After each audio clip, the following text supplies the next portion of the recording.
Good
day, everyone. I hope everyone's having a spicy weekend and a good Sunday evening. We're back with some more Legends League action this day. Today we're going to have some Dota for you guys. There is actually 2 matches today, but only one is going to be streamed because there were some scheduling issues, so they're going to be overlapping. So the one that's not going to be streamed is going to be, they just started about half an hour ago. That is Nemesis versus Casual Gaming. That's an upper bracket, second leg of the upper bracket. And yeah, the match that is going to be casted today, though, is HJVP versus Sector 17 Underdogs. It's sure to be a good match, guys. It is going to be epic. So we're going to bring you guys that action. The casters for this match is going to be Red and myself, Supertramp. So yeah, it's going to be a good one. Red, are you amped? Are you ready? This is a do or die match for these teams. Yeah, man. It's good to be back. It's good to see 2 teams fighting it out again in the amateur bracket. This is the lower bracket, right? So whoever loses here does go down. Yeah, 100%. So it's going to be a very important series indeed. Yeah, no, these teams are going to be fighting essentially to stay in the competition. Obviously it's it's still best of 3 if I'm not, so it's still a lot to play for. You have a little bit of leeway there, but only one team's going through. The other one is unfortunately going to get knocked out. But that is tournaments for you. That is the competitive scene in a nutshell. Yeah, it's very nice to see Sector 17 Underdogs play again. Just because they another one of Sector 17 team that formed recently, and I've been watching some of their games and they look to be quite decent. It looks like they might have a good chance of taking the series. Yeah, 100%. I've seen them before they were Sector 17. I know a few of their players, very strong players. Yeah. I think they had a bit of a tough game 1. And I actually, funny enough, think they got a bit of a tough game 2 as well. HJVP had an amazing run in the first Legends League tournament, so it's going to be interesting. Yeah, if you look at Sector 17 Underdogs, they do have some, notable players that we have seen before in Trinity and Link and them. So, it's not like these guys are unknown. Yeah, So it's definitely 100%. going to be an interesting series. Yeah, so it looks like the teams are ready. So they have actually, we've done the coin toss. It looks like Hoyef and Pup won that coin toss and they've chosen second pick. We're still waiting for Sector 17 to decide what they want. In the interim, just want to shout out to FineTech and Rebel Gaming for sponsoring this event. They put up amazing prizes and some good cash prizes, and they're both running amazing Black Friday deals. Guys, we're halfway through November. Those Black Friday deals are coming through thick and fast. So if you need anything, check it out. It's at finetech.co.za and rebelgaming.co.za. And it looks like we got a pick here. So Sector 17 decided to go for Dyer. That's an interesting one, right? Oh, that's interesting. Yeah. Yeah. Normally, what you see would happen was whoever wins the toss, they would pick second pick, and then the other team would just pick Radiant. Yeah. But I guess it is a best of three, so they'll swap around. So it's not the biggest advantage in the world. What's your opinion, by the way, on second pick versus first pick? So I like second pick because you can. So obviously the team's going to pick an OP hero in the meta. Like let's say Oracle makes it through, they pick Oracle.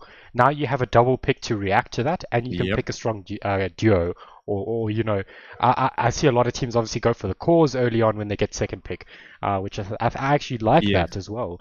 But first pick does have its advantages. Snapping because obviously you get some bans and then you get a pick, and obviously there's generally one or two heroes that just get through, and then you got to snap them up. That's true. What I normally see a lot with second picks is what the team would do is they would if they have second pick, they would pick up a hero like a Snap or a Venge, and then that forces the other team to like either pick a Void or a Drow, and to like completely takes him like off course. And if they don't, they get openings like Void Snap or Drow Venge, which are obviously pretty good. 100%. It looks like we are in this match. So Red, we're just going to switch over and get into this match. And I think what you were mentioning earlier, that we're going to see that kind of stuff in this match.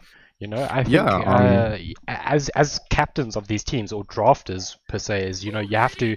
This is something that they have to do as individuals, is understand this whole mechanic of drafting. Yeah, exactly. Like if you look at my team, right, we went through like probably 2 months when we first started, when we didn't really know much about it, but then we actually started doing coaching on it. And I must tell you, like once you've actually spoken with someone who knows a bit about drafting, like it ends up helping you a lot more than just randomly just banning and picking heroes. 100%. So do you see the Oracle ban coming out? Quite a popular hero right now. And Grimstroke, funny enough. And Grimstroke as well. Funny enough, in this tournament specifically, I haven't seen it as prevalent in some of the higher tier European teams and stuff. It is picked. It's just I think it's so much more prioritized in our bracket, or at least in this specific tournament. In our little meta that we have. Yeah, 100%. I mean, even in the from the amateur to the open division, they both prioritize this hero. It's not something that we've seen only in the amateur, only in the open bracket. It's spanning across the two. Yeah, for sure. I'm actually interested to see what first pick hero they go for. Normally with first pick, you want to go like something flexible, just because you don't have that second pick. So you want to pick like sort of flexible heroes that can go either lanes or something like that, or you just pick the broken stuff because you get first pick. Yeah, flexible cores is a, in my opinion, a big plus if your team can play those flexible cores. Something that, because as a drafter, it leaves you with a lot of options. We see the Willow. Yeah, Dark Willow coming out, Dank Willow, as it were. That does set it up nicely for the Mars pick here, which is one of the broken heroes that have not been banned. I would actually like to see them pick up. I'm less of a fan of Dark Willow Mars combo of late, just because I don't think Dark Willow packs enough punch, as it used to. I think Mars though is still broken, so I mean I like this pick if they pick it with a Mars. Otherwise, I'm a little cautious of it. Obviously, you get those players that are just so skillful on it, it doesn't matter. Yeah, exactly. Willow is a bit one of those a bit more mechanically skilled position fours, where if you're really good at a hero, you can just dominate and take over the whole game and just solo kill cores.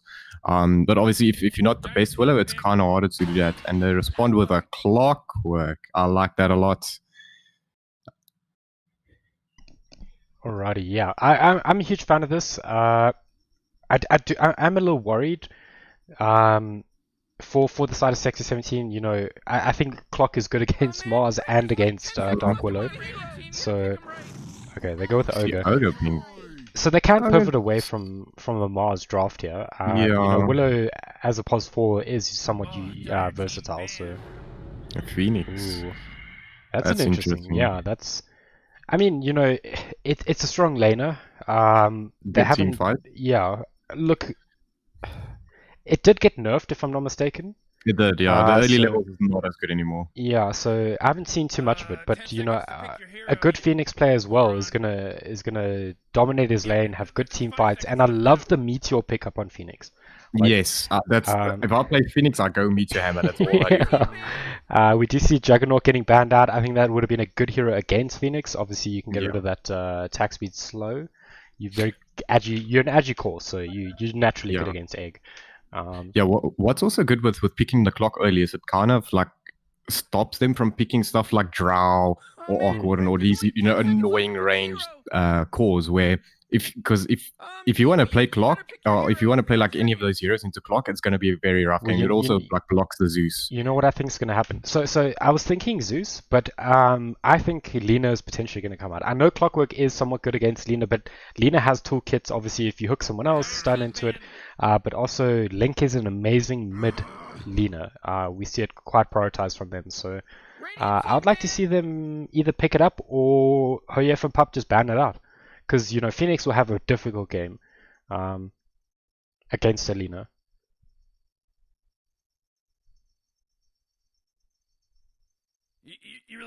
Alrighty, it looks like they have banned out Faces Void as well, and Wraith King.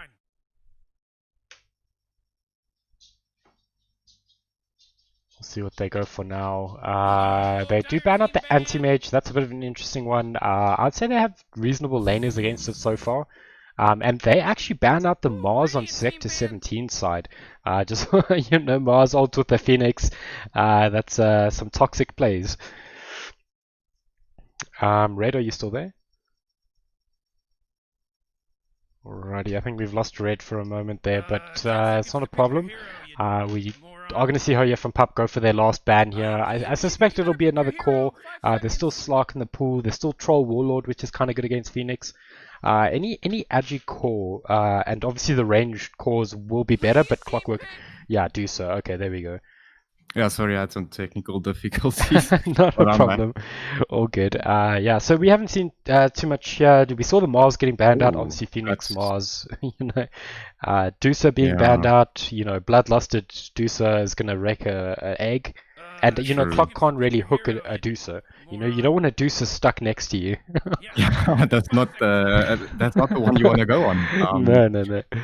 Also, I don't know. I like the bands apart from the Mars. I still feel like they could have picked up the Mars. Even though it's not that good against those heroes. I just feel like Willow without Mars, like you said, is not Mm, the best hero right now. That's was not quite meta, but yeah. we'll have to see. Maybe he pulls some crazy stuff off. Yeah, look, as I said, I think it's got to be a comfort pick. I don't think they would have, it hasn't been a popular pick in general. Oh, okay. Underlord, that is a super meta pick. Wow, okay. But he's Alrighty, but I um, mean, they immediately respond with that Snapfire. I think This to it's a me looks snap like a hole core thing. Or mid, snap, yeah. yeah. I mean, Um, probably we, mid rather than off lane though. Yeah, it can be both actually. Yeah. Which is why it's actually good to play it right now, especially with first pick, right? It's because your heroes have to be a bit flexible, so that the snap does fill that. Hmm. But on the Underlord, I like that quite a lot. Because it doesn't really die to the supports that they shown, and also it does block heroes like Sven. In lane because it's one of the best laners against Sven. It's also in general just a very good laner, so you can pick it quite early. Yeah, look, it's a bit of a challenge because there's still the Ursa. I think Ursa Yeah, is true. amazing here. Good against Clock, Phoenix, Underlord. So if they still have a pick here to maybe force them away from the Ursa. But ooh, okay. Oh no. They go for the spin themselves. Okay, wow, Razor, Razor. Okay, that's that's interesting. yeah, that's That's a hero we interesting. don't see a lot. I'm gonna be honest. I think Ursa would have just wrecked this game. Yeah, no, I agree 100%. That would have been so good. Yeah. Look, okay, I would say Phoenix is the only one that's good against Ursa in the early mid game, but like Hmm. past that, he would have just stomped. Yeah. But Razor's Um. not bad either, though, right? They got three melee. I would say three melee cores right now. No, no, hmm. wait, no, no. I'm assuming pos 5 Phoenix here and pos 4 Yeah, clock. it should be a five. Yeah, it should be five Phoenix. Unless they pick their five here and put this. No, yeah, it has to be five Phoenix. It has to be five Yeah, yeah. Phoenix. I So do like Razor, but against the heroes in general, I think he naturally builds a force off, so he's decent against Clock. And even if a Clock gets stuck in with you, yeah, I mean, he's draining all his damage and just hitting him without like having a backswing. So it doesn't matter if he's getting constantly stunned; he's just yeah. hitting anyway. 100%. We do see obviously Snap will deal with the Phoenix to an extent. Yeah, They've got the Razor that can deal with Sven and Underlord to an extent as well. I think they kind of lack like a hero that just goes in though. They don't have a Yeah, hero that jumps in. Whereas aside of Hoyer from Pop, they have the clockwork, that's going to be going in, initiating the fights, yeah, and then the Phoenix will come in afterwards yeah. and egg. Whereas Sector 17 Underlords, they don't really have one of those heroes until they get the Ags on Snap, unless they address it with Look, this I one. don't even think he has targets to throw here. I think it needs to Yeah, be mid snap that goes a damage build, and you pick an offlaner here. yeah, You commit to the Razor in the safe lane, and you pick a solid offlaner that can initiate. yeah, I would say you can get away with the Magnus here or something because you're going to be against a Sven, so it's not. yeah, You can sort of pick untraditional off lanes against Sven because he's not the best pressurer of like weaker laners. yeah. And you do have a Willow as well, so it's I guess one or two heroes you can also go is maybe a Slaughter or yes, that's a maybe good like one. a Beastmaster, because a Beastmaster would completely like run over Sven in lane, and it also gives them that initiation that they need as well. Yeah, it also gives them the attack speed passive, which will just naturally Mm. make them better against Phoenix. And Phoenix, look, I think Underlord will still be an issue though. Like, yeah, obviously Razor should do well against Underlord in lane, but he's not. Razor's never going to outfarm them, like yeah, never. So, that's why I think you pick a hero that can end and initiate. So that's why Beastmaster's probably the hero, I would say. Well, I mean, there's probably a couple others, but one of them. Yeah. yeah. I guess it just depends on what the offlaner plays. Hmm. Whichever one he plays the most, they'll probably pick that. They might still pick a mid though. Yeah. Like it's not 100% set to be a mid snap. Yeah, Yeah, well, I mean, look, technically they could even put like, Razor. Wait, no, Razor. They could put Razor raise the mid mid and then pick a technically. carry. Yeah. Yeah. Funny enough, hear me out. They could actually pick a Dark Willow mid and go like a Blink Dagger build.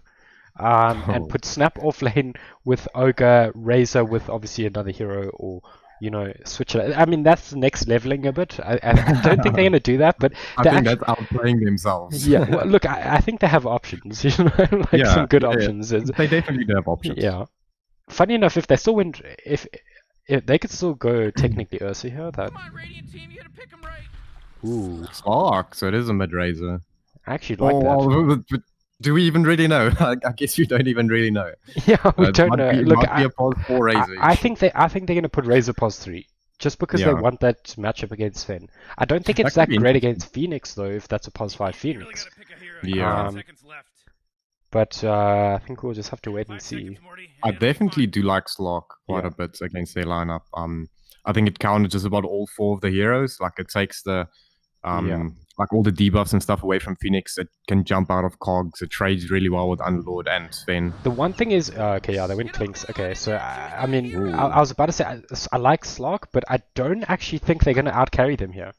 Yeah, no, for sure. So I would like to see an aggressive Slark, build. Early Diff Blade or an Echo Saber or something, and just start fighting. If you look at the side of Sector 17 Underdogs, I don't think they can take this late at all. I think Yeah. Sven and Klink just scale way too well against their team. Look, they don't farm fast enough to like keep up with them either. 100%. I do think though that they've got the stronger lanes. That's true. But not by much. I wouldn't say by much. I think Klinks will do well. Will have Yeah. But Sven and Underlord should have difficult lanes here.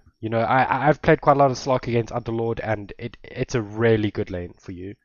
Obviously Underlord will max and go jungle the fire storm, but you can have a free lane essentially. Yeah.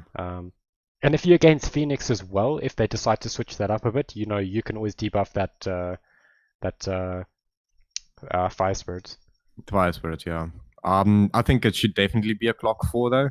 And yeah, Slark just trades way too well against those heroes, and he doesn't die to them either. The only way Clock gets kills in lane is with cogs.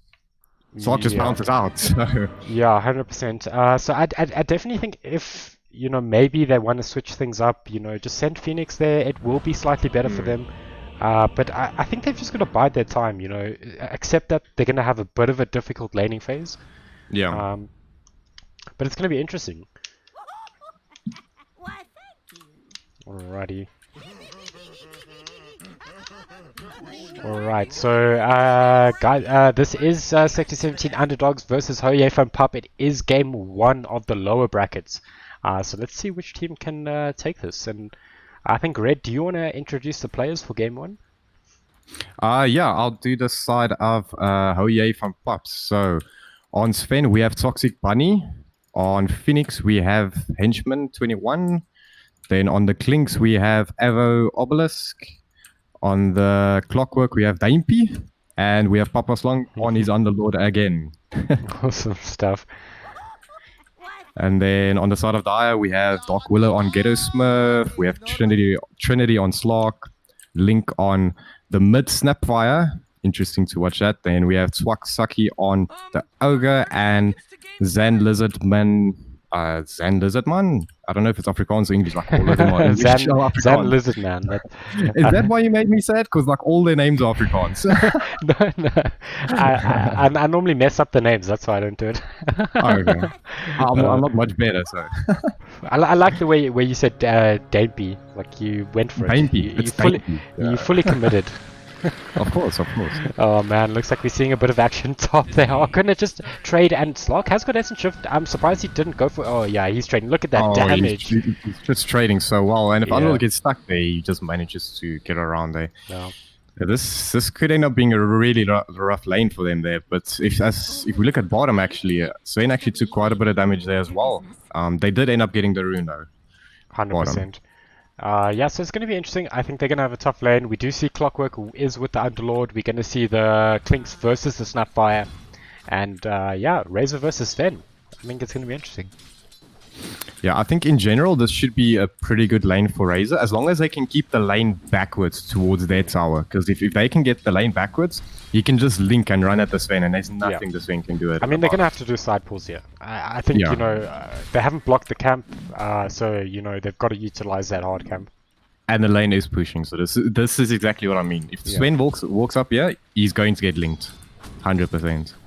He is blocking though, at least. Yeah. Look, he's got the Phoenix there, so, I definitely don't think level 1 kills. It looks like they are going to actually initiate. Look at the drain coming through.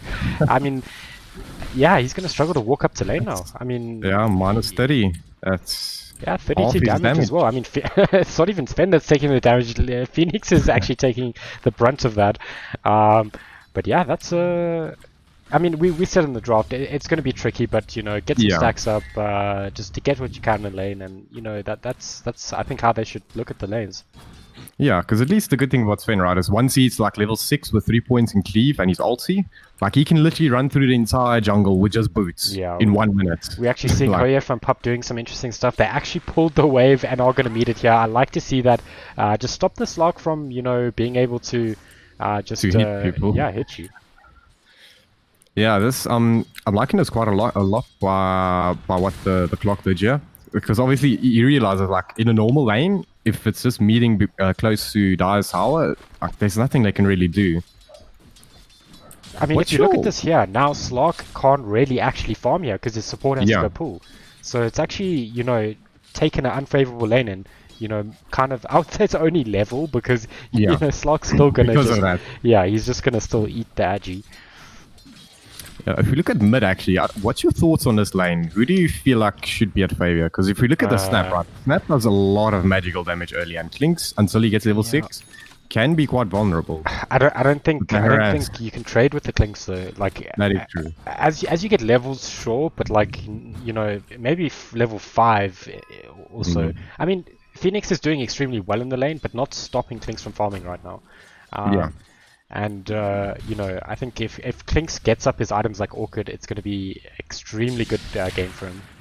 Yeah, I agree with that. Because there's no one really builds Mantle like Yules. I guess the Dark Willow can build it, but as we do see them going on to top, onto the Underlord Pounds coming through by the Slock. Willow coming through, and is he going to go down here? Nah, huge cost coming through by the Clockwork. Yeah, they're actually catching the Slog here, but Slog's not done, but the battery assault actually stops them from hitting him. Yeah, look, I think kill potential is a bit weird here. I think they don't have kill potential until, you know, Dark Willow has a couple points in, you know, Bramble and in Quest Crown. I don't think Shadow Realm does too much here, you know, because it's not going to do a lot of damage to Clock or Underlord. You know, it's good for escape. Obviously, if you get cogsed, instant Shadow Realm. Like, you're obviously still going to get battery assaulted, but you can potentially survive. Meanwhile, Klink's getting very low mid as well, nearly going down to Snap. I mean, yeah, Snap's getting those levels. I think, you know, once those, you know, obviously hasn't gone for any little shredder. I think, you know, that... Yeah, it's horrible. Yeah, look, in mid lane, it's like extremely bad as well, because you can never really get a full... Oh, man, he needs to be careful there. I'm sure he's got a solve on the way, right? Must do. Oh, he's got 5 tangos, so... Whoa, okay. He should be fine. Yeah, no, he should be fine. I mean, one of the challenges is... The haste. Oh, the haste. Well, he's just got that bottle, used all the charges, should get haste. Yeah, I don't think he will rotate on this. Should just be able to go in mid. Oh, but he has a skeleton walk here. A point is skeleton walk. He does. I actually like that. It does actually seem like he is going on to the Klinks. Can he get it through? He gets a stun off. The point blank damage. Oh man, that's a lot of damage. As we do actually see him going bot onto the Sven as well. The link coming through with the Ogre hitting him, and he will just go down here. He does. 72 damage stolen by the Razor. Like we said, it's not the easiest lane for Sven down bottom here. Yeah, they do get the rune at least on the Phoenix. Yeah, Phoenix should be able to pick up those, if I'm not mistaken. Oh, wait. Dark Willow's going to yoink this one. Get a Smurf, just going to take it right in front of DP there. He might be in a bit of trouble here, actually. Yeah, well, look, the Shadow Realm, look, as I said, you know, that 1 point is always going to save you from Clock, generally. I think he should be fine. Clock Klinks doesn't have boot yet, but Klinks is rotating as well. Does have strafe here. Did commit the strafe, should be able to get this one more last hit. There it is. Oh, no Shadow Realm there.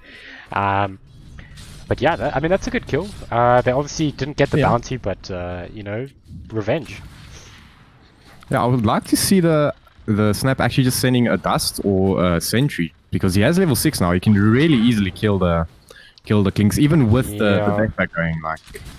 Look, it's a bit of a challenge. I think, you know, Klinks has a lot of regen. I think quite, maybe a bit too much, but it certainly makes, you know, going on this Klinks just a bit more concerning. Yeah, true. Because, you know... We do see he's going to get the Arcane Rune. He could rotate top. It looks like they're actually quite aggressively pushed up here. It does look like Slock is out-leveling them, so... but I think that's just because his support is just permanently pulling. Which is what he needs to do. I think, you know, once Slock gets 6, he should be able to dominate the lane. Yeah. Before that, it is a bit risky. He's never really in fear of, well, a lot of fear of, like, dying to the Clockwork. Just because if he does go Shadow Realm, like, he doesn't take any damage from Battery Assault, like we saw earlier. So he can definitely get these pulls off. As we do see, it looks like they are trying to go... You used his leap already. Already used. I think he should just be fine. Yeah, but Slug's actually tanking. He's taking a tower. Oh, this is not good. They need a stun. Cookie? Oh no! Oh, and they left the Underlord. Oh man, he's also gonna get out. Wow, we actually see Underlord went for the urn. That's quite an interesting. Yeah, that's one you don't see a lot on an Underlord. Just because he's not really a rotating hero, he's more offlaner that will just like sit in lane until like 12-13 minutes into the game, whether it's top or bottom, just defending tower, pushing waves. Yeah, we see Snap is still trying to go here. Does point blank range hit them? The leap is there, but unfortunately, whoa, Clock's a bit aggressive. Then more than the kids is coming out, but it gets insta-cancelled. Instantly. Wow, okay, and in fact, it looks like Slock's in a bit of trouble here. Klinks is rotated here. It looks like they're gonna try pick him up, but he did. Slock did get his ulti. Oh, so he should be fine now. Ooh. Good decision not to dive there. Yeah, I think he saw the Klinks actually. Oh no, he doesn't have any water. No, they didn't see that. But he got the point blank damage onto him, which actually slowed him, so he couldn't get the Slock. Oh man, That's a lot of damage from close range. Yeah, 100%. I mean, it is maxed out. There is a dust and a javelin now in the Snapfire, so that's scary. I mean, Yeah. obviously Clinks is doing alright. Clinks is sitting at roughly the same last hits. Has 3 points in searing arrows.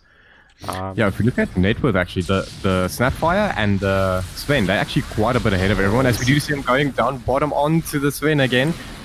But the Sun Ray coming through, and he might actually be fine. Yeah, he's fine. Yeah, but Phoenix is not like this. Oh, saved his core. Rip One support, armor but Phoenix. he deserves a support medal there. He did. The Sun Ray saved him. As we see the Underlord going down top. Yeah, Slark just doing what Slark does. I mean, he doesn't have an escape, and Slark can obviously just outrun him. Now that he has level 6, he can actually just sustain through all the firestorm damage that comes through on top.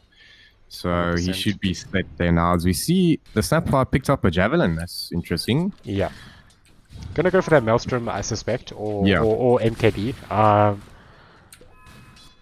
But yeah, it's an interesting one. One of the challenge. Oh, we actually see him throw a creep at him. Is he gonna go for him? He does use the. He does not have mana from Water Mosquitoes, unfortunately. Yeah. Oof. Yeah, and if we look at bottom, actually, the Sven, despite being in quite a rough lane, he's almost got Midas up. And he is sitting second on a net worth. So he did at least get quite a bit of farm out of bottom. And now he has ulti, so he will just go into jungle. A bit of initiation here onto the Willow. Willow's going to absolutely get destroyed there. And in fact, Slark just turns his tail and runs. Yeah. That's an interesting one. Obviously, getting caught in cogs is a bit of a challenge, but yeah. Yeah, as the clock gets more points into battery assault, anyone who finds alone, except for maybe the Razor and the Slark, can be in a bit of trouble. Yeah, look, Willow should be alright, but only has 2 points in Shadow Realm. Okay. Okay. Wait, the duration's the same. Never mind. I don't know that. We see actually a bit of initiation here. Razor going down. Sven going down to the Razor. Wow. This is taking a bit of a turn for the worst for the Sven, every time he comes back to lane. Yeah, and especially I think with him rushing the Midas, I think it might be better for him to just go hit jungle. Razor, as we do see him going onto the Klink's bottom as well, stun coming through, and he's down. Phoenix does manage to dive out at least. Oh, the Mortimer kisses are going to come through. Oh, they almost connect. The egg comes out. Are they going to go for this though? I think that's a bit of a risky I don't think they will. I think Phoenix should be fine there. I don't think that's the worst. He does at least end up not going down, but he does have to use Supernova for that. I'm alright with that, Snapfire committed Mortimer, so you kind of trading the same ultis. We see him going onto the clock as well, Slark coming through, and he will get him. But I think Slark might be in a bit of trouble now as well as he goes down to the firestorm. Yeah, that's not what you want. I think Clock is a good kill, but Slark was having a good game, still is technically. But obviously he was dominating his lane for quite a bit. Yeah, he just didn't have any mana there. He maybe could have pounced out later when when the Underlord did show up, but he didn't actually have any mana, so that kind of did him in there. As we do see, he is rushing the diffusal, which I do like quite a lot in this game. I think is a pretty good item in this game. Yeah, I think it's a good diffusal game. I think if he can get Silver's Edge as well, could be quite good. Obviously, in fact, Hot looks like Underlord's in a lot of trouble. Doesn't have ulti. He should be in a lot of trouble. Yeah, in fact, Clock is trying, but he's just going to have to run for his own life there. Yeah, that's Willow level 6, man. I mean, did you see that damage? No, that damage was insane. I think Hurriyef and Pup just need to maybe recollect themselves a bit here. They did take mid tower though. I think that the snap is doing a lot of plays around the map, so I like that Klinks just abused that. We see him going for the Orchid Rush, which I do like quite a lot, actually. Just because Slark isn't really a natural Manta style builder, and Snap also isn't going to go for him fast. So if he can get it within the next, let's say, 3 minutes or so, which he should, I think he can start making a lot of plays around the map. 100%, and one of the things with Klinks is obviously Slark can debuff the silence, but if you have an Invis hero that goes Orchid, it's so much better. Yeah, because he doesn't get time to get knockbacks off, and then it's silenced. Yeah, 100%. And we do actually see Clock has picked up his hook. I would like to see him potentially rotate. He does have that smoke on him, but he's going to have to find a hero to play with. And I think that's probably bottom here. Yeah, I think definitely the strongest hero on the side of Avdar right now is Oh. probably, as we... I thought he was pump faking the hook there, but he Oh. was actually dewarding. I didn't see the ward. I was like waiting for you to say, oh, there's a big play happening top, and I'm looking at lanes like, okay. I thought a big play was going to happen, legit. You see, dude, it does look like they're going on bottom. Air Gasmin pop with the Sven ulti, and Razor will be dead. Good rotation from the Phoenix there. And the Klings as well. This is a bit scary. You know, as you were saying, the Sven went Midas. You know, he's topping the net with trots by about 800. It's not too far yet, but it could get out of control very quickly. In fact, we're seeing the Ogre get initiated on. There's the hook shot, and it looks like Sven's just going to come and clean up.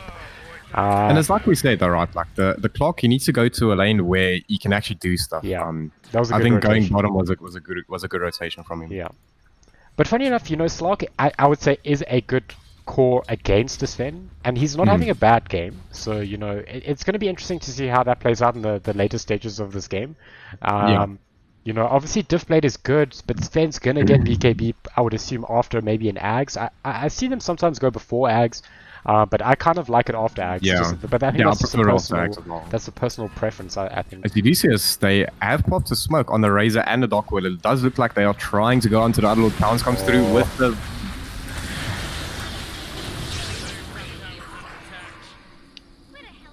Sorry, Hello? I think we lost you there for a moment. But that's alright. That's a pretty good kill. I think Slark is building up that Agi now. He's got 6 permanent Agi. He also almost has the fuel up, so that might start being an issue for the side of HJVP as well. Look, one of the challenges that they could face is, you know, he gets Diffblade and they try and fight. I don't think he should do that. You know, as much as Diff is a good item, you probably need like at least an Echo Saber or something. Because Slark is one of those heroes that if you don't make solid plays in the mid game, you will fall off. And he's also not like one of those 5v5ing type of heroes. You know, he's not that type of carry. He's more of a, you know, He'll 5v1, but you know he's gonna fight you one at a time. You know, he doesn't want multiple heroes fighting him. You know, because his damage is pretty much single target. You know, like Dark Pact. Oh, we see a hook onto Dark Willow. I think he might actually be fine. Yeah, as he turns onto the clockwork, but the Phoenix Sunray coming through with the Sven Stun. Oh, Mortimer Kisses. Huge Mortimer's Kisses. What is that range? I think it was max range though. Oh man, Roshan steals the kill. He didn't even get the permanent Agi because of the kill steal. What is that range though on Mortimer's Kisses? That's like 3 screens, dude. I didn't even see Mortimer. I didn't even look. I was like, but it was absolutely max range. Like yeah, that was 100% max range. Otherwise, he would have put it into Rosh Pit to finish up that kill. Yeah. But I mean, that's a pause for a pause 4. I think no game-changing stuff just yet. We do see a bit of initiation bottom here. It looks like they're going into Underlord, but a beautiful put of Malice. But I think Papa Slung is just straight up dead here. Oh, yeah. He does have the max static link on him, and we do see, it does look like the Ogre Magi is going for the Vessel. He does have the... I think Phoenix should be fine, yeah. No, I think he's in trouble here. Look at that damage. We actually see a hook shot on top. Hook shot going on onto 2, and he should go down as well. Yeah, they do throw out the Dark Willow's ulti, but they killed him quickly. Yeah, they just kind of went in one by one there. You know, the Underlord already died. He's the hero who defends your buildings. I think they should have just backed off. But good plays coming through from the side of Sector 17, and I think they took good advantage from that, and now they will get a tower as their reward for this. Maybe 100%. Even 2, as we see the stock is taking top as well. 100%. They will defend that. And we do see Sven has gone for the Echo Saber. He's got that. They've got the Orchid onto the Clinks. So I think HJVP and Papa are in a reasonable position to fight now. Yeah. But it's going to be interesting. I mean, they don't want to fight. I think that's one of the things as well. You know, they don't have to. They don't have to. You know, they're very content with just farming. Yeah, Sector 17 Underdogs, they got to fight. You know, they've almost got the Ags on Snap, which is an interesting one. I actually wasn't sure if he would do this. Just because who do you throw here? Slark? Maybe Razor or yeah, I think if the Razor gets like a blade mail, you know, maybe that would be a good idea. But otherwise, if he just gets tossed in, he doesn't have the most HP, so he might actually just go down. Yeah, because you do see the smoke on mid, just missing everyone. Ooh, the Phoenix though is in a bit of trouble here. He should be able to dive out of here. Oh, He's waiting. He's waiting for the dive. Put the there's I the think stun. he's actually trying to bait them here. He has ulti, but I mean, they might be able to. Oh, Sven's gonna get a double stun. He ultis. He's just gonna clean up there. Oh man! Onto all three of them. That is insane. You're baited. What a play by the Phoenix. That is. Oh man, henchman. I mean, I would tip him if I could. Yeah, that was a very solid play. What a play coming through. In fact, we see an Orchid. And Volslock getting low, but he should be fine. Yeah, he should be regenerating even though he was Orchid there. In fact, they're going to lose that tower. I think HJVP and Papa's doing some good movements here. You know, obviously that fight bottom was pretty good. A bit of an opportunistic fight though. It didn't look like they were looking for that. It was sort of just came towards them. Yeah, you bought just enough time with the fire spirits to get the Sven there and to actually just get the stun through. And that stun from the Sven literally got the triple kill for the Phoenix. But good communication from their side. Oh, we're seeing a bit of initiation here. There's the dust. They find the clinks. They are going to pop the sun ray, but it looks like it's going to be Dark Willow that's in trouble here. They pounce onto the Underlord. In fact, Underlord should drop here. And that is permanent agi right there. In fact, they're going for more. In a bit of trouble as well as the slot comes through with the pounce. And this will be a dead Clinks, surely? Yes. But Slark might be in a bit of trouble as well now. Yeah, I'm not sure who came out on top there. I mean, this is even this game, 100%. But yeah, we see Ogre's going for Midas. I think that's quite greedy. I mean, you have to, right? I mean, come on. Yeah, no, I mean, those multicasts. Funny enough, he is a +4 Ogre though, so he can be a bit more gready. So quick question. He's got Urn of Shadows. Can you multicast that?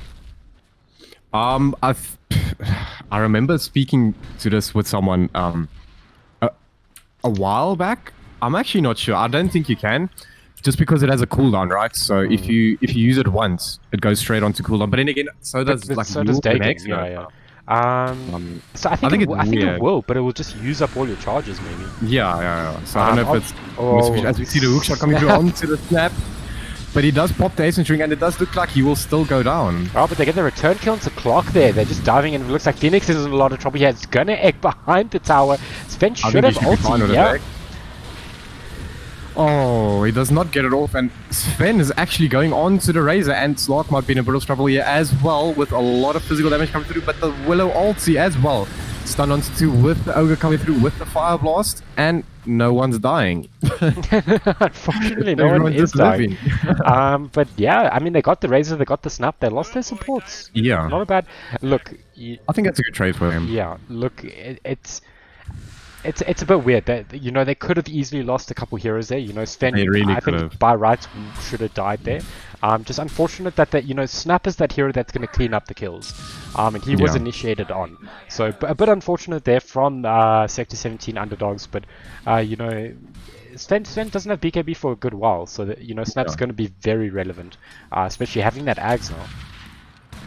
Yeah, I think the problem with that fight is like you said, the Snap player went down first, who's probably their biggest team fighter, right? Like if you look at the rest of the heroes, they don't really team fight. They're more like pick-off heroes or like small skirmishes, but like big 5v5 fights. You want the Snap fighter to be alive, and if he dies, I feel like they should just get out. Yeah, we do see that Sven has picked up that Ags that makes him so scary right now. He's actually almost got his level 18 with his level 3 ulti. So they need a way to deal with him. I mean, they can go Heaven's Halberd on probably Razor, Snap, Ogre. We do see him. He's actually queuing up the SNY. Interesting. He wants to be a speedy boy. Yeah. He's got the Yasha. He's building towards the SNY. Yeah, I'm alright with that. Obviously Stays resistance is going to be very key there against Orchid, the stuns from Sven, Fire Spirits. But I would like to see him go BKB next. I think if he's going to get controlled up. Yeah, interesting thing, right? Phoenix almost has Radiance. Okay. Wow. I mean, I don't know how I feel about that actually. I think it's from the triple kill from earlier. Let's look at the net worth actually. Yeah, he's like on top from all the supports. He's actually really farmed. Yeah, no, he's very farmed. I still would have preferred Meteor Hammer. I think, look, Radiance is good, no matter which way you look at it. It is a strong because it works. Even when your ult goes off, it still works. As we see the hookshot coming through onto the... He hooked the Sven. Tree? That was the key point. They're still going for the Sven's just absolutely diving he actually stopped but he hasn't got anyone. Oh, Mortimer Was the kisses. snapbots? Oh no. Insta cancelled, but it looks like Clark's caught on his own here. He's gonna have to pop cogs or something, but he's just gonna go down fence. He might be in a bit of trouble. Huge started coming through from this Sven, and Ogre might be in a bit of trouble as well. Oh, the Dukes He are actually there, managed to get away, but the damage coming through from this Sven right now is actually insane. And it looks like he does want to dive on Sora Ogre as well, but he gets stunned up under tier 3. But this should just be a dead. Oh, that's an ultra kill. Razor. Don't go there, dude. Don't go there. Don't give him the rampage. I think we can say Sven is officially online. And we see the link coming through. He might get a rampage. I think he actually gets a rampage. There we go. Toxic Bunny with the rampage. Big plays coming through. Oof, man. I think tips to Razor, he wanted to go for the cheeky kill, but he thought he could maybe get the kill, but Phoenix was there, they were all there. Yeah, and also the Sven has an Implore, right? So even if he loses like 50-60 damage, his first hit with the Stormbolt Ags, he will crit. So no, it's also, he still does like 300 damage. If I'm not mistaken, when you land the Ags hit, it's still a double hit. Yeah. Even if your Echo Saber's on cooldown. Yeah, so that's even though he lost like 70-ish damage there, like just because of Echo Saber and the Implore, he still did like 400-500 damage there. But one thing we do see is that the Slog has an Echo Saber of his own and almost actually has that Silver's Edge, which I think is key. Obviously Underlord is good against, what else is there? Sven has a passive. I don't think it's as impactful, but if you do initiate onto Sven, he's not going to cleave. Yeah, it definitely helps his team when he's trying to go onto the Sven. I would like to see him maybe pick up a BKB though, just because they are kind of struggling right now with the Phoenix and the Orchid from the Klings. So I think a BKB might be a good idea, but we'll see what he goes. He can still just go stats. I think both of the builds are good. Yeah, look, I think right now they're playing late. They're going Midas on Ogre, they're building up some items on Slog. He doesn't want that early BKB probably to keep the charges up. Which is a little scary, but I don't think they have too much of an option. They got to commit to the late. I think Razor should scale alright. I just think it's going to take him a long time to get there. As we see, the King's actually trying to go on the bottom, but he should be fine. Ogre not as they actually turn on to the King. Sun coming through by the Ogre with the static link, and this will be a dead Klings.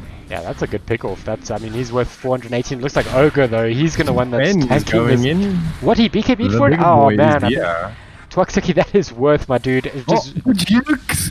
He actually jukes his way out, but the Razor does seem to be in a bit of trouble with the Snapfire ulti coming through in the back, and we do actually see the Darkwood ulti coming through as well. And Sven does pick him off. Sunray coming through from the Phoenix is going to heal up the Sven.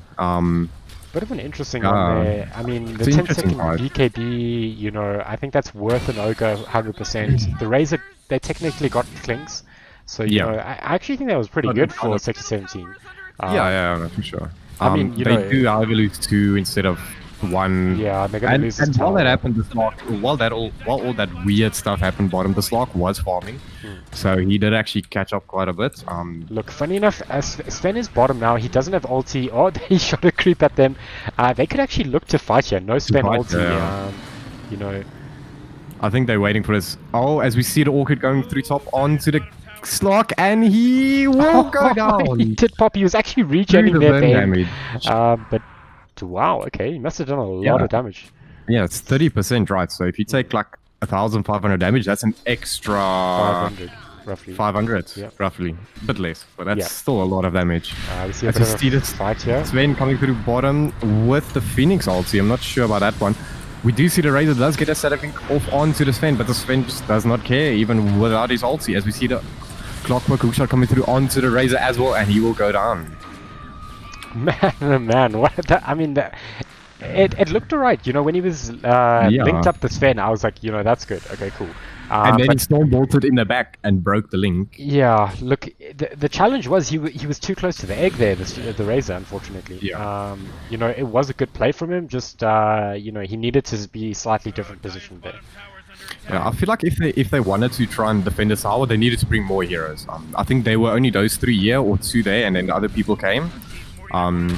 It's because it does feel like the side of Radiant, they do have a lot of control of this area. Like, they do have the ward on the high ground with the sentry. They actually have 2 wards on the high ground there, so they completely own this triangle. This is theirs now.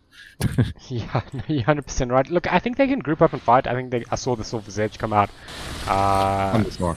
Yeah, I think it's in the courier. Oh, well, yeah. wait, he might not be finishing it. Wait, what? I think he's just gone for the Shadow Blade and the Diff Blade and the Echo Saber, just not finishing and going straight for the BKB. How much is the recipe? The recipe is 600. Yeah, I don't know. Probably would still just finish it. As we see the Clinks going on bottom onto the Ogre, and he should be fine. Yeah, unless they commit the hook, they commit the hook. Extend, yeah. I mean, he wants to get some wards down, but you know, at least you're forcing them to go on your Ogre to try and reclaim your triangle. You know, Snap is still Snap and them are not dying, so it's they're almost at their level 18 ultis. So there's some stuff to play for here. Obviously, they're going to go for AC on this Razor, which will help a lot against that Sven and Clinks. And they need BKBs. I think once they get BKBs on Razor, Slock, and maybe even Snap, you know, then it's go time. Yeah, no, for sure. And once a Snap gets level 20, level 25, and a few damage items, like, he really starts to become a force to be reckoned with. I think he needs to go MKB though now. Like, I don't think he can actually go BKB. He needs MKB. That Radiance is there. He's the egg killer. You know, he needs the way to kill it. We do see them taking a rush. They aren't popping Godstring for this, so it is taking a bit longer than they would like. Obviously, if they do pop it and Dire comes, you know, it's not going to be the full duration. As we see the smoke coming through.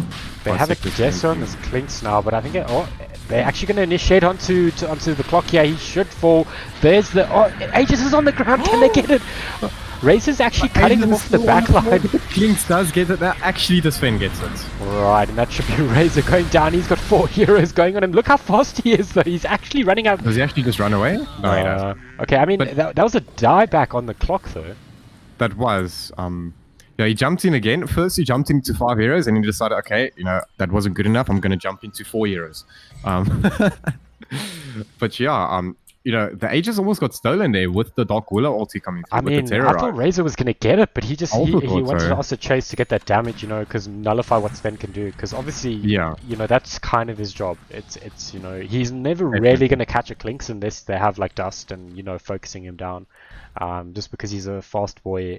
He actually doesn't have boots. What do you think? He does not have boots, but you know, skeleton walk. You know, Gaben. What the hell? 60% movement speed. Why does he need boots, man? Come on. Well, it's true. It's like Weaver. He's basically Weaver. Yeah, or Broodmother or something. You know, it's true. But yeah, it's an interesting one. I think. You know, it's a bit greedy in my opinion. I think, you know, obviously Treasure is still a very valuable stats item. Yeah, still very good, yeah. But you don't have to do it. You know, rush Orchid, rush Deso, and then just start getting kills. Yeah. It works. As we do see, he's actually picking up the Bloodthorn. The Bloodthorn is coming on the courier. So he's going to be critting on top of silencing people. Yeah. And his attacks can't miss, so it will go, I guess it helps. I know the Razor didn't go halberd, never mind, so he doesn't. They actually don't have any evasion on the side of Sector 17. Yeah, not as yet.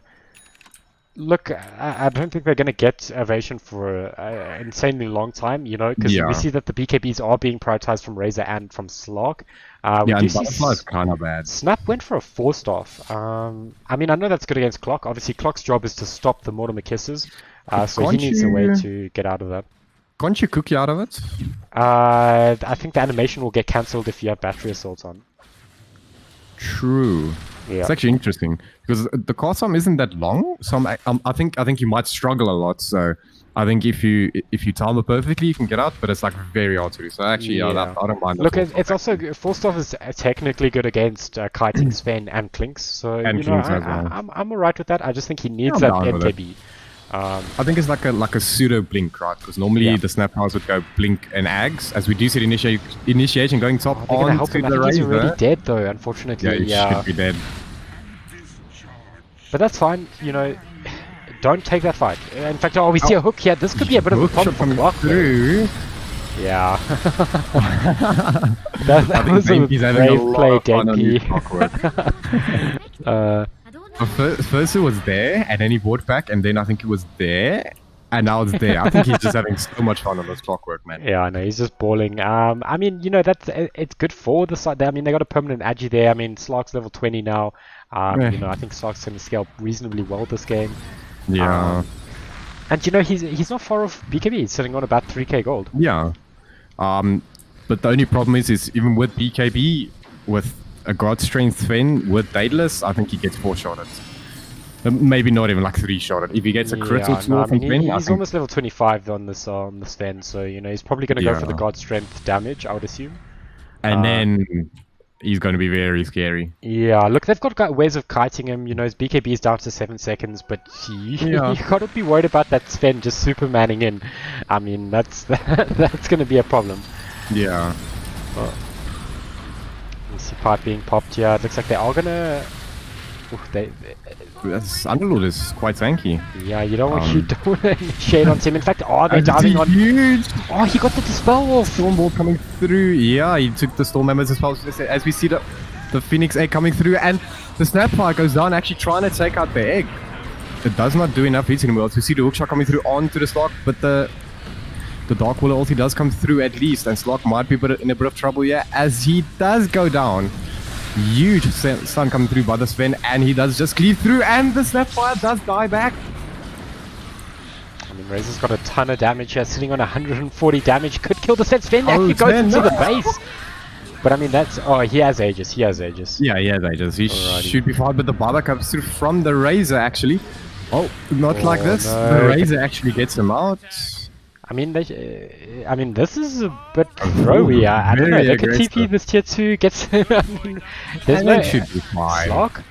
Okay, he can pick up a couple kills here. Look, he's going to go on the clockwork here. He should be able to do it. Does he have ulti? He does not. He does not have ulti.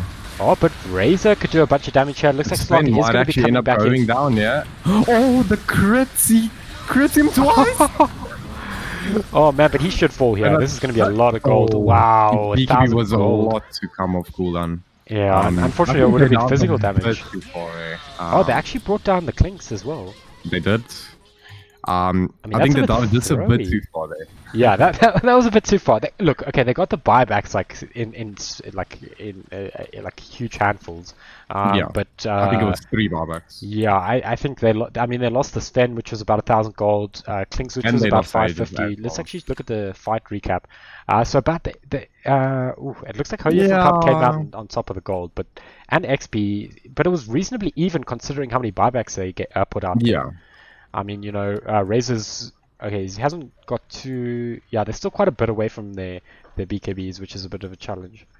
Yeah, the Ogre is actually the one who got the kill onto the Sven and onto the Klings as well. So he should be a rich boy now with these Midas. Yeah, he's actually almost the same net worth as this Snapfire, but Snap's been having a hard game. You know, this clock has been on point with hunting him down.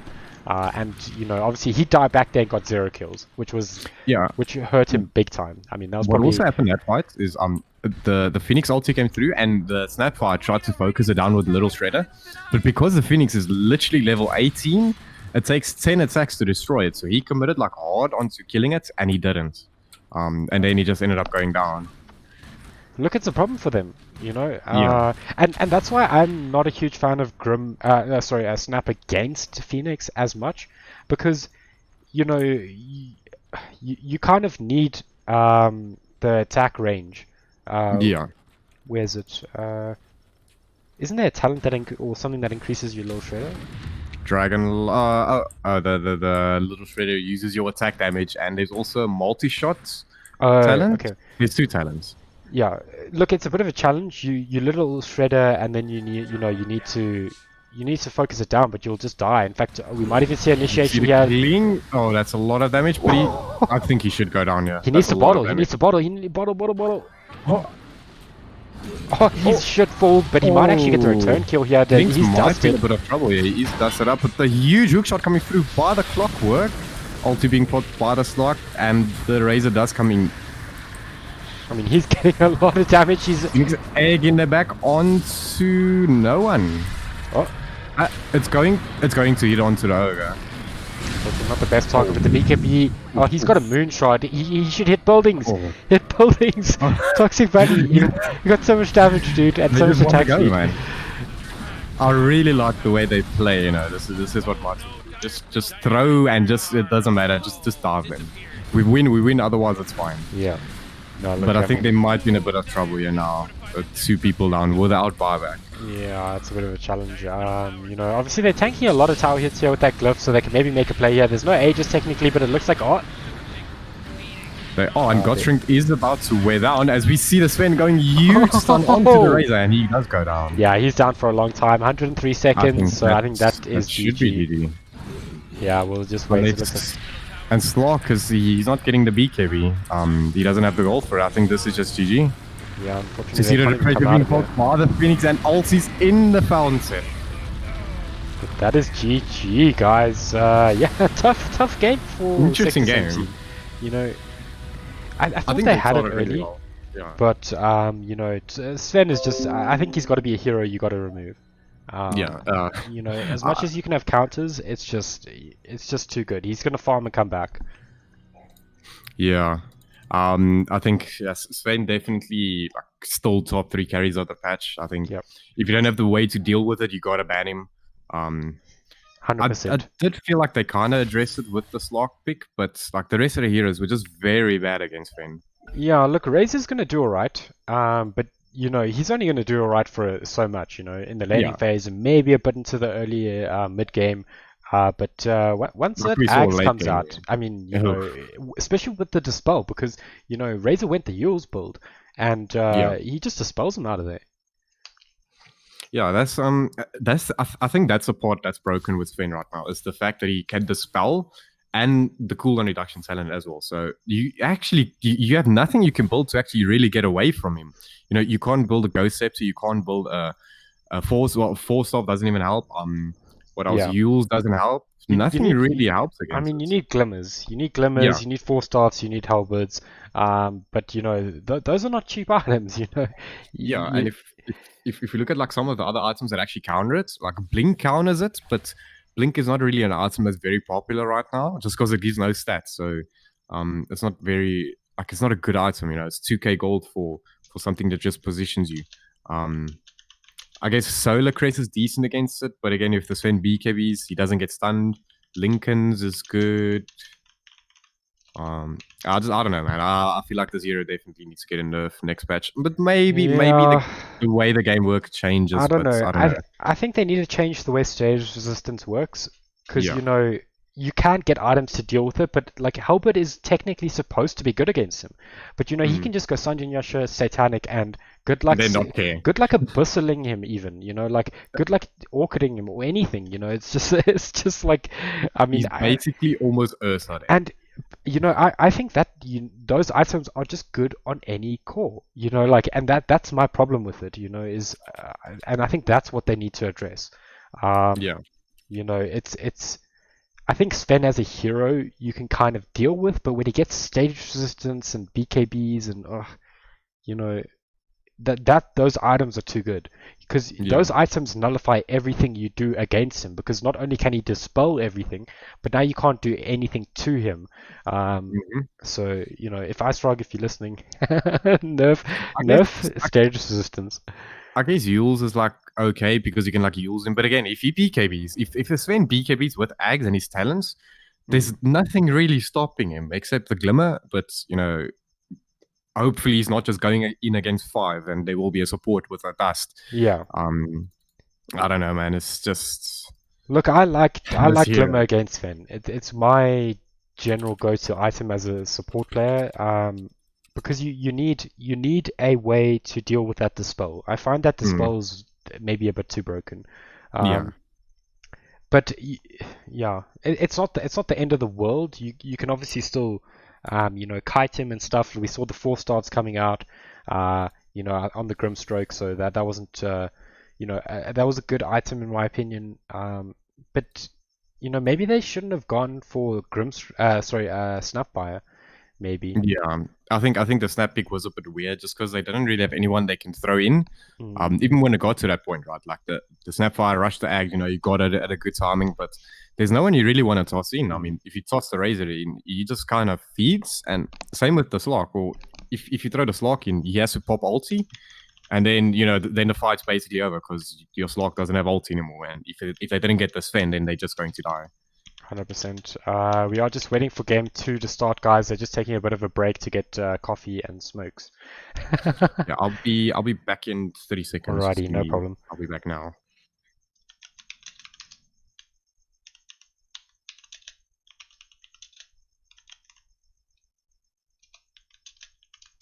Alrighty, guys. Yeah, so that was game 1 of the best of 3 series. So we'll see what these teams can do. This is the lower bracket section of the tournament. So these teams are fighting to stay in the tournament. One of them will get knocked out.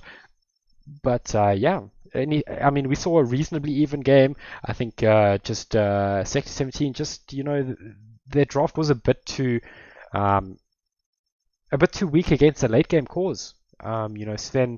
Sven Underlord, Sven had a pipe on the Underlord. He had Greaves, if I'm not mistaken, and that stuff just unfortunately is going to buff your Sven up drastically. But yeah, while we wait for this game 2 to start, guys, it should start any moment. We're just having a bit of a break quick, should be 5 minutes, probably less. But yeah, shout out to the sponsors for this event. It is Fine Tech and Rebel Gaming, guys. Awesome group. Fine Tech have a bunch of awesome stuff. They've got some Black Friday deals up. They've got some Gamer Fuel. Yeah, and Rebel Gaming, they've also got some Black Friday deals, so check them out. They're based in KZN, but they've also got an online store. So check them out if you're looking for some good PC gear, or if you want to buy some gifts for Christmas coming up. They've got some great Black Friday deals on finetech.co.za and rebelgaming.co.za. But yeah, Reg, you back? Yeah, I'm back. I thought you were gonna take a break now as well, but I am here. No, we're gonna go through. It shouldn't be too long. Very So cool. we'll wait and see. So I've actually just got a quick question for you around this. Some of the picks. Do you think Mhm. 617 need to change it up? Do they need to go for something different? Like are we gonna see the Sven bands? Underlord bands? Yeah, how do you think they I, deal with this? I think it kind of depends, right? They are going to have first pick this summer round, so they might just opt to go for the Sven this time. Um, but I don't know. I feel like the draft was like fine, right? I think they had just about everything they needed. I just think the snap didn't really make sense with the heroes that they had, even though Yeah. snap is good. And I think if they pair it with a hero or two that does well with it, then I think it's a really good mid hero. But Yeah. if you don't pair it with something, then it's kind of weird. So I think that was the intention. I think the draft just got away from them a bit. Yeah. They were like, oh, we need to deal with this hero, we need to deal with this hero, and then their synergies like fell away.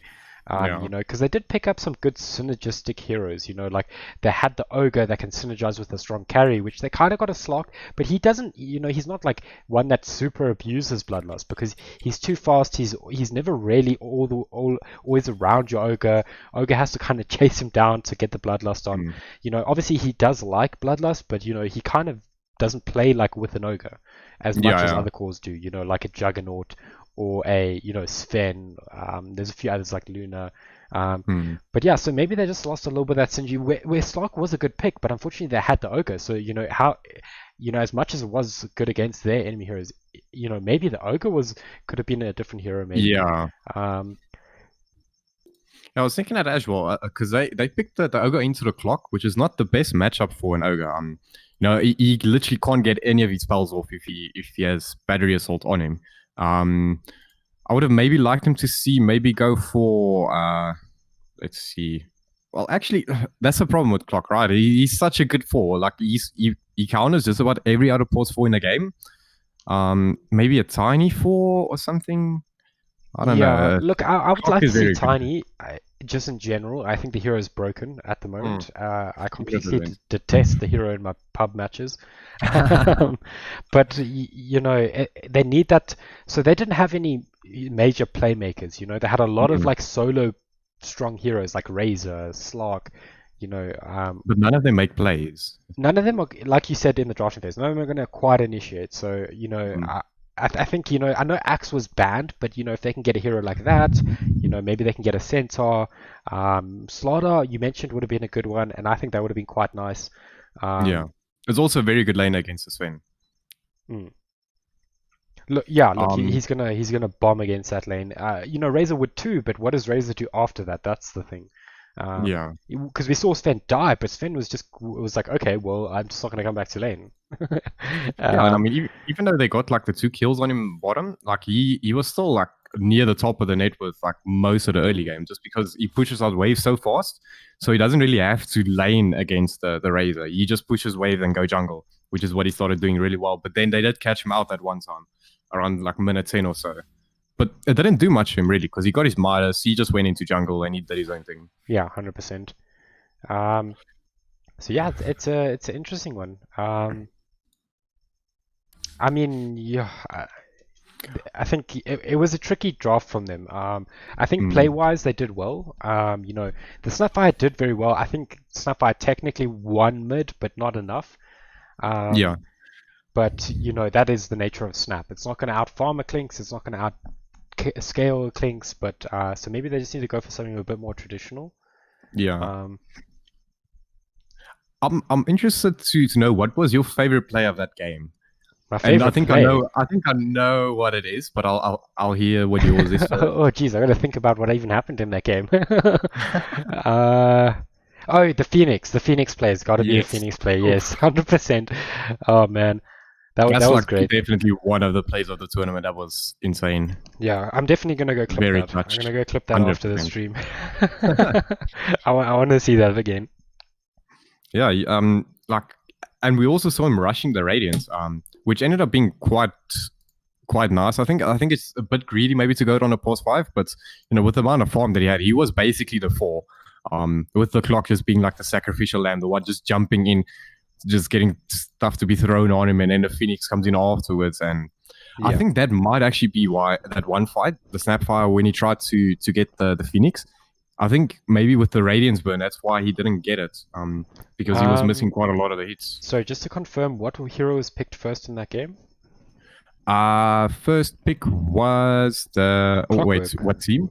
Oh, Was it first pick Clockwork? was. I think it was Clockwork. Yeah, it was Clockwork, and then it was Ogre and Willow, or Willow Ogre, and then they picked up the.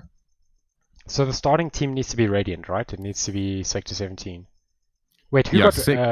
They chose Dire. Wait, they chose second and they got Dire. So Hoyef and Pup Yes, had second pick, so they should get first they pick did. now. They should get first pick on Dire. Yeah, first pick is on Dire the Yeah, whole series. alrighty. Awesome stuff. Yeah, so we're going to be jumping into the second game, guys. It is currently 1-0 to the side of Hoyef and Pup. This is a lower bracket match, double elimination tournament. It's the Legends League Amateur Tournament. So let's see what these teams can do as we jump into game number 2. Let's get it underway.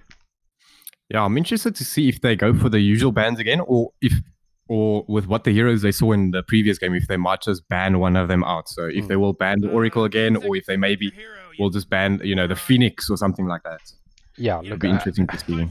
I think yeah, I mean, we're still going to see a couple standard bans coming out, the Oracle, yeah, the Grimstroke, so I'm So happy with far, it's that. exactly the same, yeah. I think you just can't.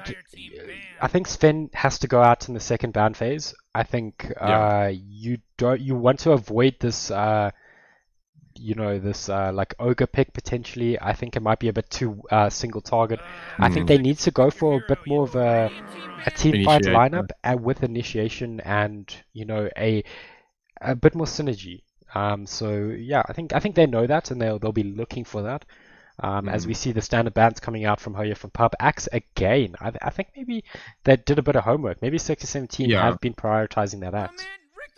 Yeah, that's the only way I could see them banning it, right? Like, unless someone on Sector 17 Underdog plays it, I can't see them banning it early.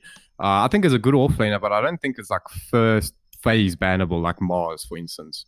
Well, look, funny enough in this tournament we've seen axes absolutely popping off. So True. it's been an interesting one.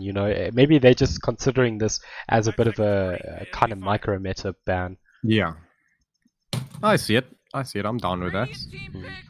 We see the Willow being picked up Alrighty. again. I still have my same reservations about Dark Willow. As much as I thought he played it very well in that game, um, I thought I still am concerned with the actual hero fundamentally. Mm. 10 seconds to pick Yeah, your and hero. last time, wasn't it Sector 17 you played it? It was Sector 17, right? Was it? Yeah, because Oye van Pop had the Phoenix and the clock. Oh, right? wait, yeah. Yeah. Okay, Oh, no, they maybe might second pick up guessing the it. Mars. I'm just going to double check that quickly. I think Yeah, so, it was right? Sector 17 that had it. Sector 17 Yeah, did pick okay. it. All right, I'm so not going mad. Nice. Oh man, yeah, Rick, there's only 10 seconds Disruptor. left.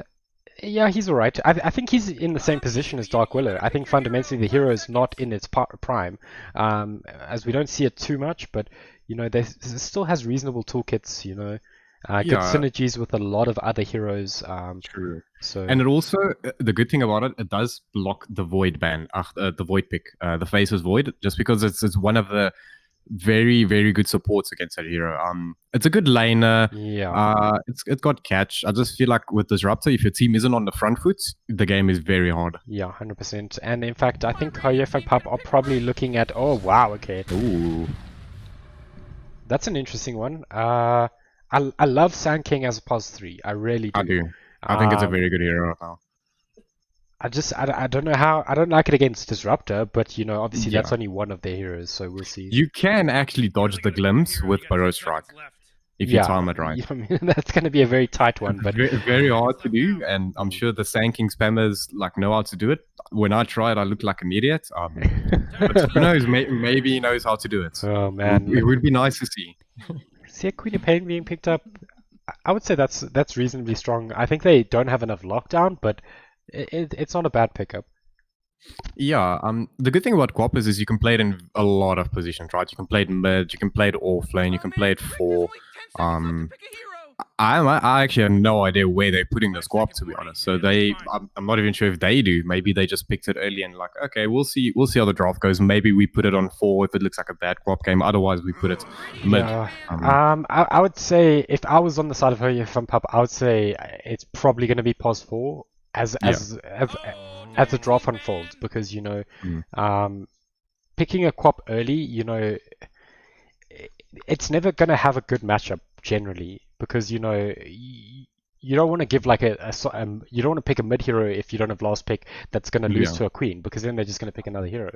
Yeah, true. I think with second pick they wouldn't pick the mid this early. Yeah. I think they would prioritize on picking it last to have the best possible game. Yeah. Or at least in general, right? Yeah, I mean, you know, you never know. These drafts can just absolutely flip on their head with a with a True. pick.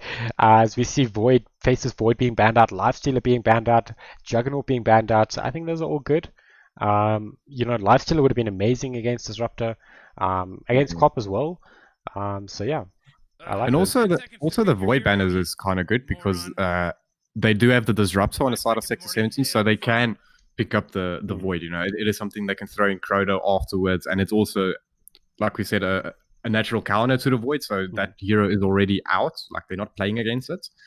I must say I'm enjoying this Disruptor pick more with the Sand King and the Dark Willow. Yeah.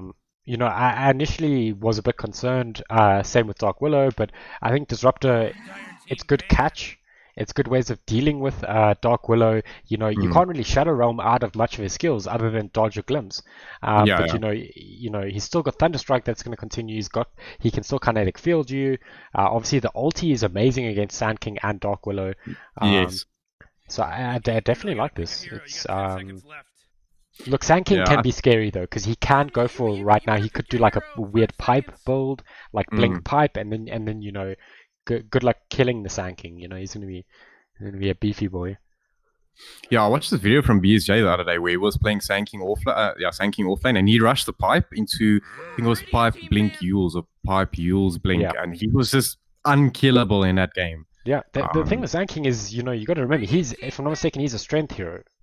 He's going to scale extremely well in terms of that regard. And, you know, if you get a pipe, I mean, if you don't have a lot of physical damage and a lot of control, he's either going to get out or he's going to be too tanky to kill. Because he's got a very low cooldown stun that also repositions him. And then obviously the Sandstorm. And he's also one of the best wave pushers in the game. Like, if this guy walks up to a wave, you will clear it in 3 seconds, 2 seconds max. So they're all sorted by that, and they have the initiation.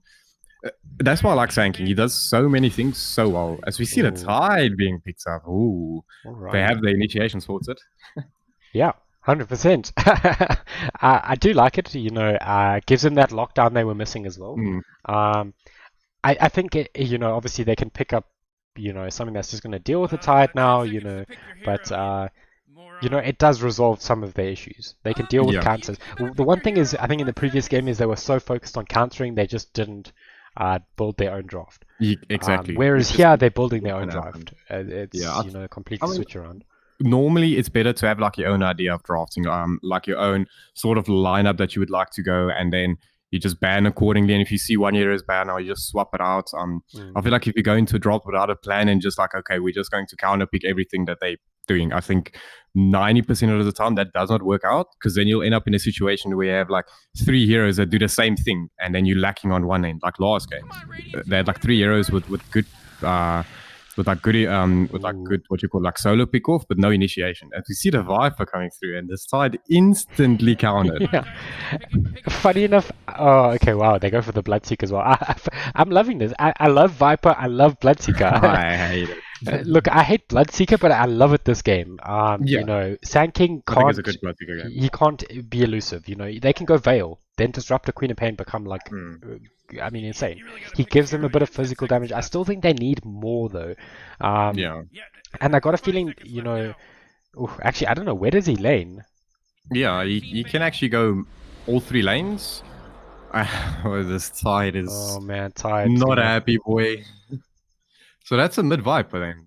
Well, I don't know. They can put Viper or Monkey King in mid or safe. Exactly. I think that both those heroes win them both of are those very, lanes. very good against Tide, yeah. Yeah, they're There's good, looking both like good a against good Bloodseeker run. as well. I liked Bloodseeker initially against specifically Dark Willow and Sand King. But then these 2 picks. Yeah, this is a bit of a challenge. We see Storm Spirit getting banned out.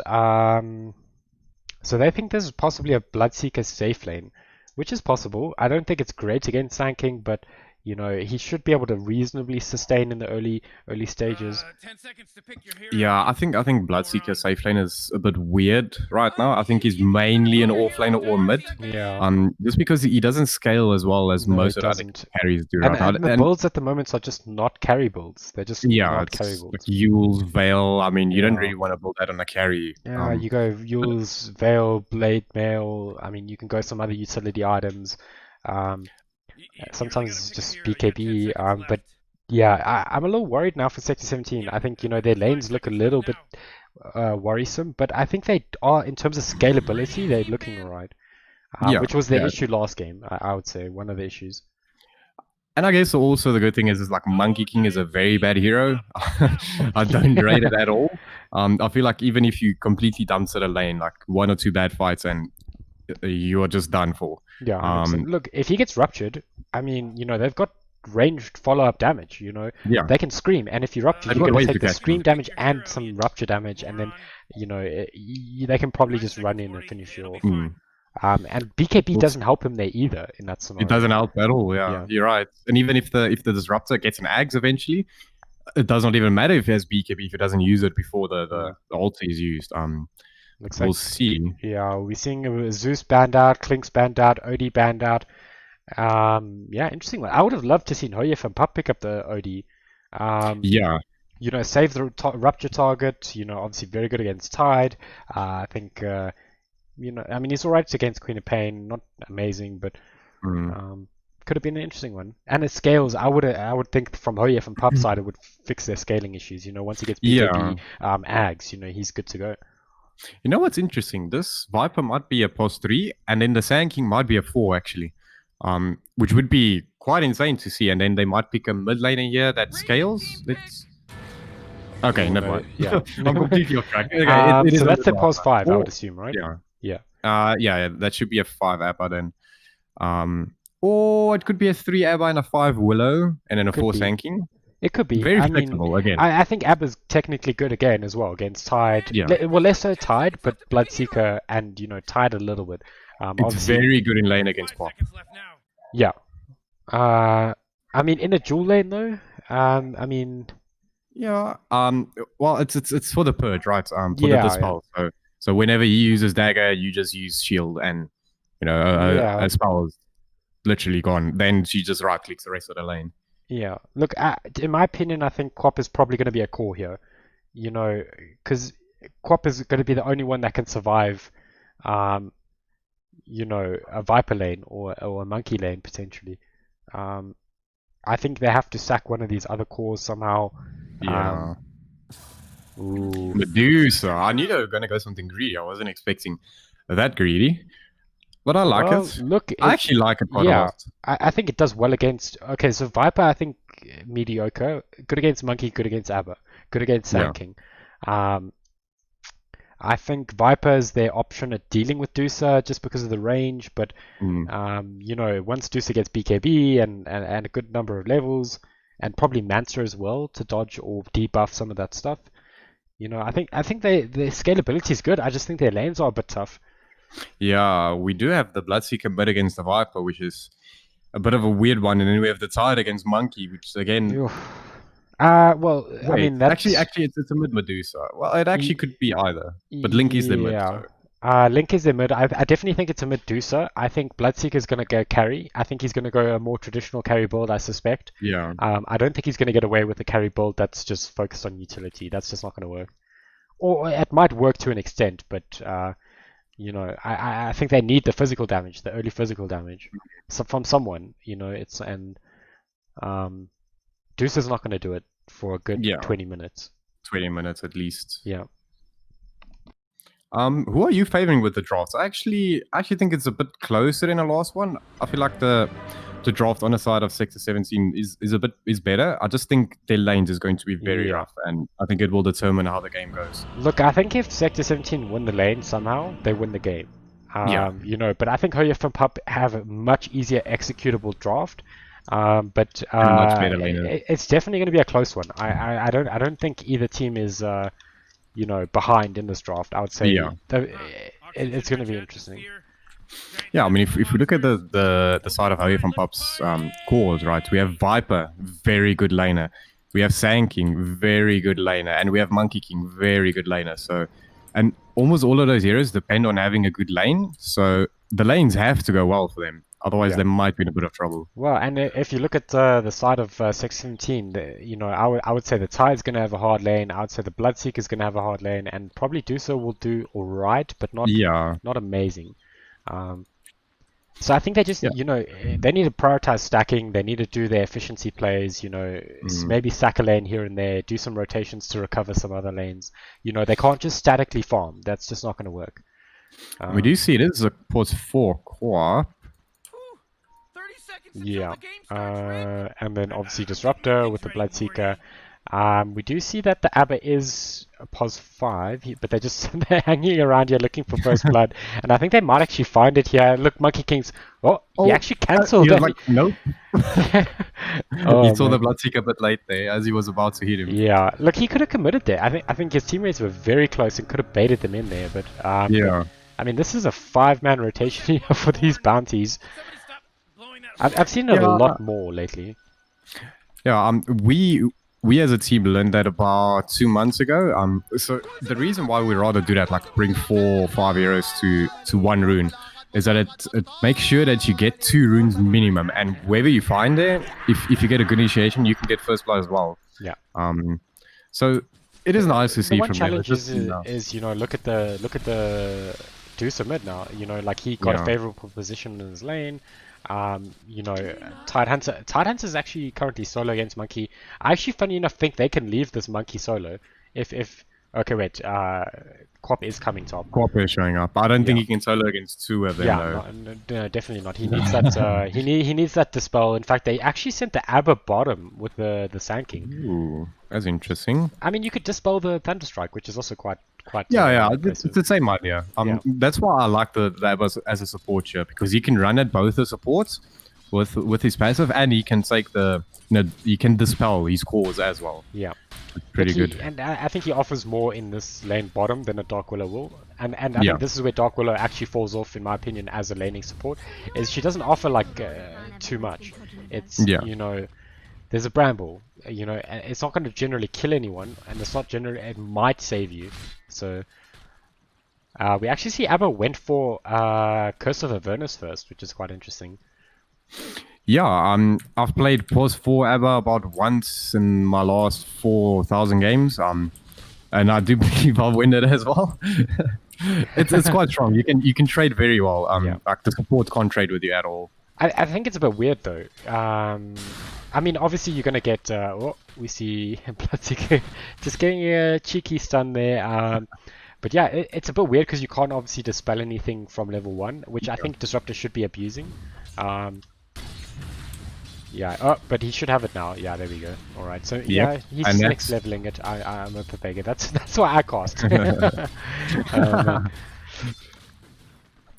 Yeah, it's quite an interesting lane bot. I think it should end up going quite well for the side of HJVP, as we do see the stun coming through onto the Bloodseeker, but he does pop the Blood Right. Oh, and it looks like kill here. Turn onto the There's a Sand shield King. though. There's a shield. Shield with the salve. But I must say that's pretty pog though from the side of Bloodseeker. I mean, you know, Yeah. I didn't think they would be able to do this. In fact, we do see them trying to go in this Tide Hunter. They have the Jingu stacks, but Tide, I mean, funny enough, he's actually somewhat dealing with that. I mean, it was only level 1 Jingu, but I mean, he didn't take that much damage from it. Yeah, and he has Kraken Shell, which reduces damage, and he has Anchor Smash, which reduces their damage. So it does kind of deal with the Monkey King up to a point.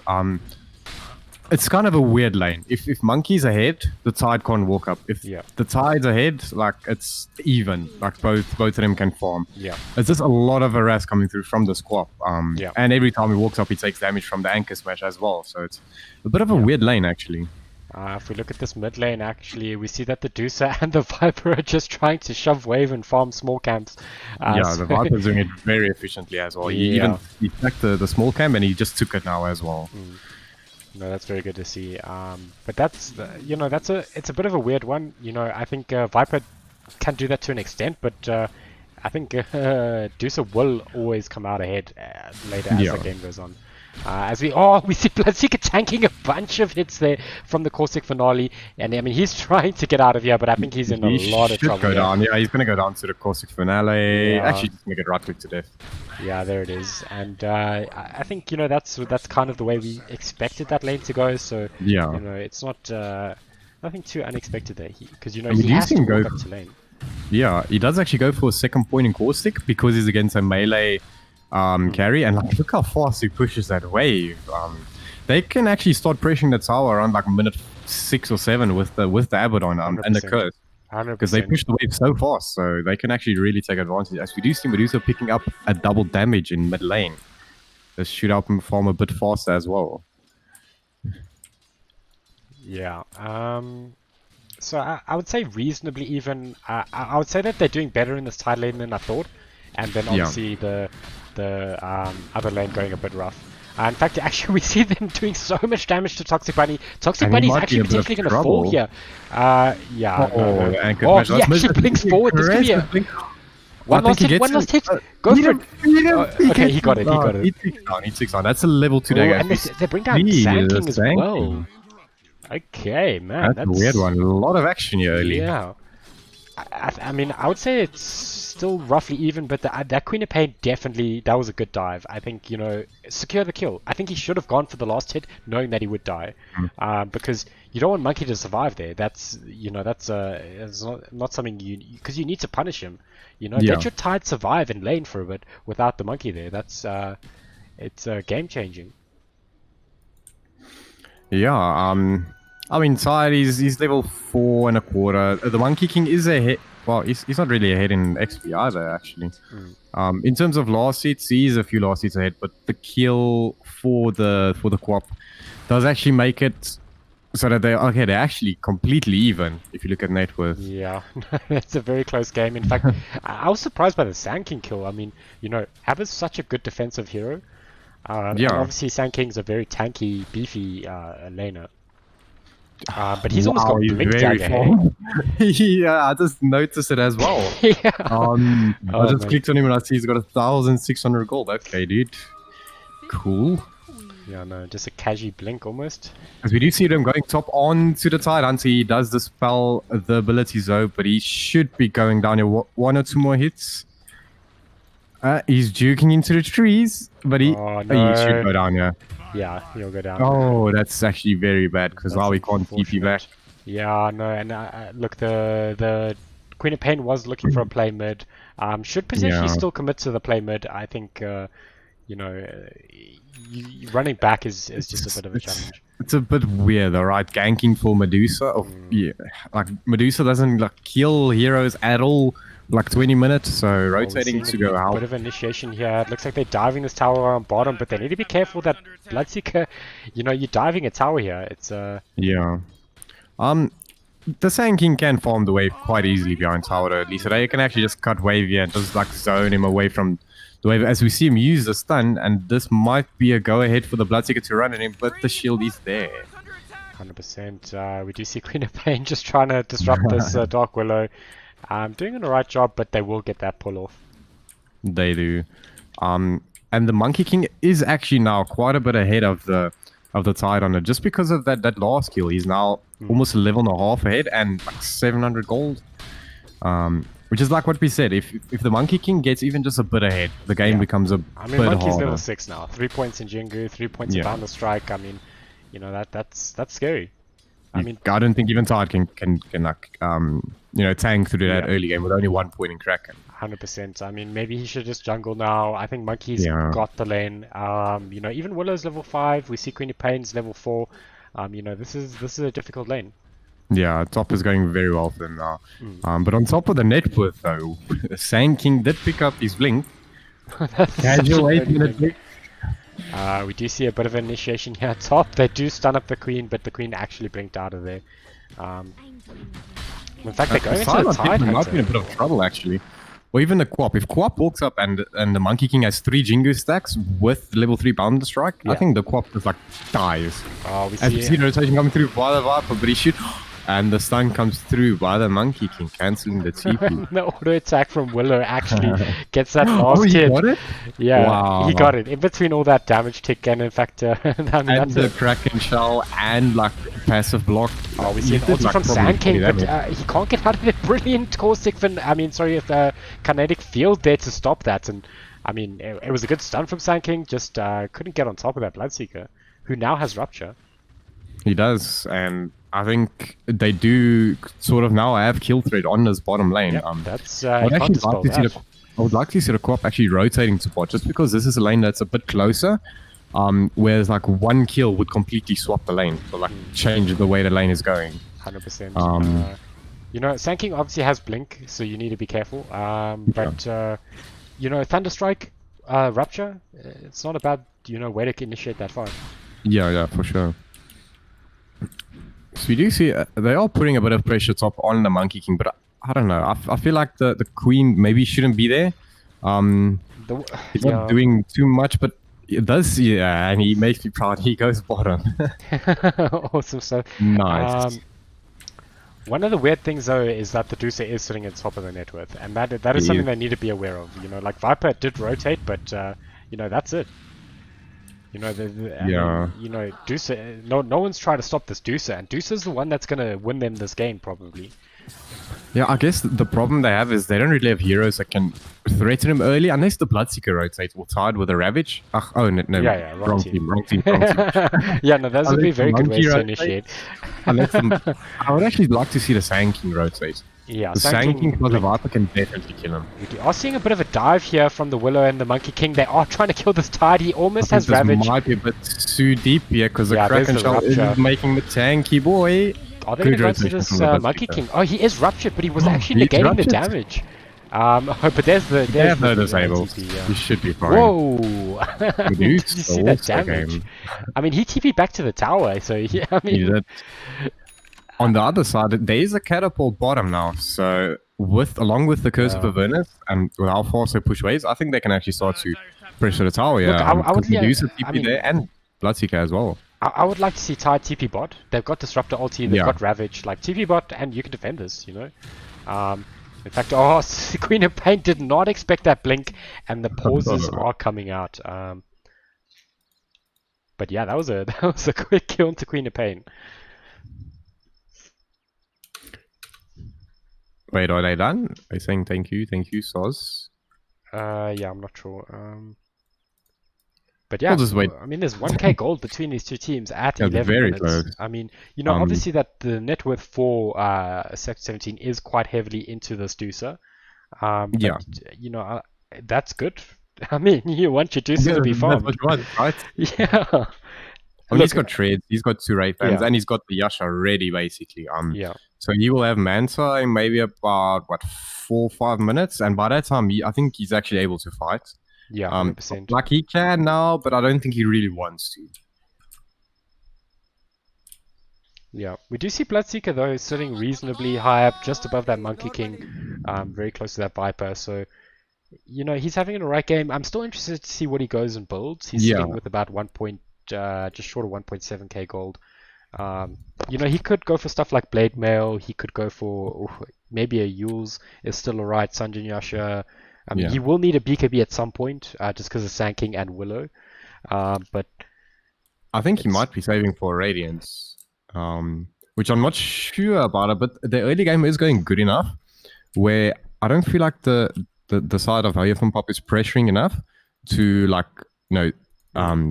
to, you know, make a Radiance bad, but I feel like Radiance Bloodseeker is a bit weird now. yeah, But it is something you could maybe go. Look, it's alright, but you know, the things he could get a Sanjin Yasha and, you know, maybe a Blade Mail, and I think it Yeah. will just be the same, better, and possibly quicker. Maybe not both those items, but certainly Sanjin Yasha. But Radiance is good against Monkey King, good against Viper, technically good against Abba to an extent. Does stop the blinks as well from Sand King. It does. It also stops the Monkey King from jumping on trees, and Yeah. actually with Blood Rage now that Blood Rage gives up to 30% spell amp, Yeah, that's which cheeky. no one knows why anyway. That's 30% more on Radiance, which makes it, what, 80 damage? 80, 85? That's quite a lot of counter damage, actually. But it's a bit greedy with the Medusa, though. I feel like if they do go it, they might have struggles with defending objectives and taking fights. Yeah, look, if they, for example, they win a team fight, get a tower, sure, maybe. Yeah. You know, but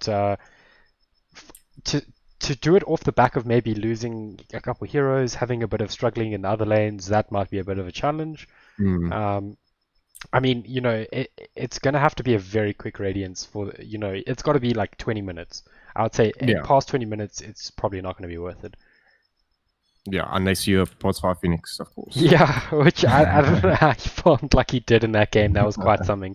It was that triple kill, man. Yeah, no, it was. I mean, you know, he wasn't farming that game, so, you know, he was just fighting all the time and generally favorable fights. You know, they never really brought down that egg once it was popped. Yeah. We do see the Monkey King actually going for the straight axe rush. That's an interesting one. Oof. I don't think I've seen that maybe ever. I'm actually quite curious to see how that works out. Yeah, I don't think I've seen that either as well. I'm not a fan. I think it's good. I just think, you know, you still need things like Echo Saber and BKB and maybe a Diff Blade or something. Yeah, normally I think it's like Radiance and then Ags. I think that's what Tops normally goes if he goes Ags. Is with the Radiance because I think your monkeys that you spawn, they also have the Radiance. At least I think that's why. I think that's what happens. But I mean, you know, even Radiance Ag seems a bit weird to me. Obviously, Thompson knows what he's doing, but you know, from my perspective, I just think it. Sorry, it's a bit wonky. Yeah, but I think he's got quite a few options that he can go. He can still also surprise us and go for the more magical build with the Yules and the Veil. I'm actually curious to see what the Sand King goes next. It does seem like he has the... Wait. Oh, okay, yeah. He has Arcane Boots and the Ags queued up, so that would be interesting to see. I like that. I like the Ags. We do see a couple of rotations coming in top. They do need to be careful here, though, because, you know, Deucer will just turn on them if they overextend here. In fact, they have Ravage still. They do. I don't know. I feel like if this was a different mid laner, this would be fine. But this is a Medusa who, you know, despite him being top of the net worth, you know, he's played of alacrities in base and he's sitting on 600 gold. So is he really on top? Well, he can farm you and they can't.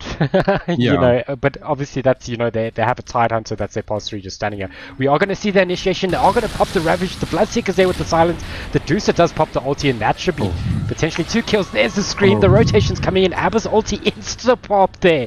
And they actually stun up the Deucer here. And this could be a bit of a Medusa challenge. might be in a bit of trouble, Deucer's yeah, going to get Ramana. silenced up, but the Blood right perfectly on point there. And Abba goes down, but it's so will the Deucer and Tide Hunter. Man, oh man. And Bloodseeker. Oh, Disruptor ulti coming through onto the Sand King actually. Yeah, the Sand King's no. going to take a lot of damage here. He might actually go down. He is going to go down, surely. He does go down, and I mean, look at them Delta splitting after with this Viper being here. I mean, yeah, Viper is looking scary here. Yeah, he picked up the Dragon Lance, so Whoa. he killed him. He killed the Deucer from quite far. I think he can actually kill all 3 of them. Yeah, Yeah, to be honest, potentially. Oh, he can no, just okay, no. man fight them. Yeah. Oh, he healed off the he he healed healed off so the kill. much. He would have died to the Shadow Realm. If that was me as Bloodseeker, my Disruptor would have gotten the kill, and Yeah. then I would have fed. Yeah, no, that's why I'm so surprised by that. You know, I was expecting the kill steal, but that was brilliantly course. done. You know, it's, you know, they lose the Deucer, they lose the Tide, you know, but I mean, they got some good return kills there. Sand King, Monkey King, Yeah. they got the Abba. If I'm not, yeah, they got Viper. Was that all 5 of them? Did Willow die early on in that? I think she did. I believe she did. Yeah, I think she died when the Ravage came out. The Ravage with the Bloodseeker Blood Right. Yeah, Willow I mean, died the- to Bloodseeker. Yeah. Look, it's not the worst. I think they did get the bottom tower on the side of Hoya from Pop, and then they instantly reacted to top to defend the tower. Yeah. So the tower is still standing, which I think is the reason why Sector 17 went there. You know, Yeah. take that tower, get some control over the top half of the map. That Deucer kill as well had to happen at some point. They had to Yeah. fight. You know, as much as they lost heroes there, it had to happen. You know, they could, if they didn't lose Deucer there, that was just so big for you know, the side from Sector 17. But because they got that, I would say they're still in the running, still level field. You know, it's a very close game. As you see, the Monkey King is getting closer towards his Ags. He's about 2,000 gold away. And we do see the Sand King is actually also building towards that Ags. And like we said, you know, have you seen the range on it? Oh man. Not fine. I mean, that solves the issue of Radiance, right?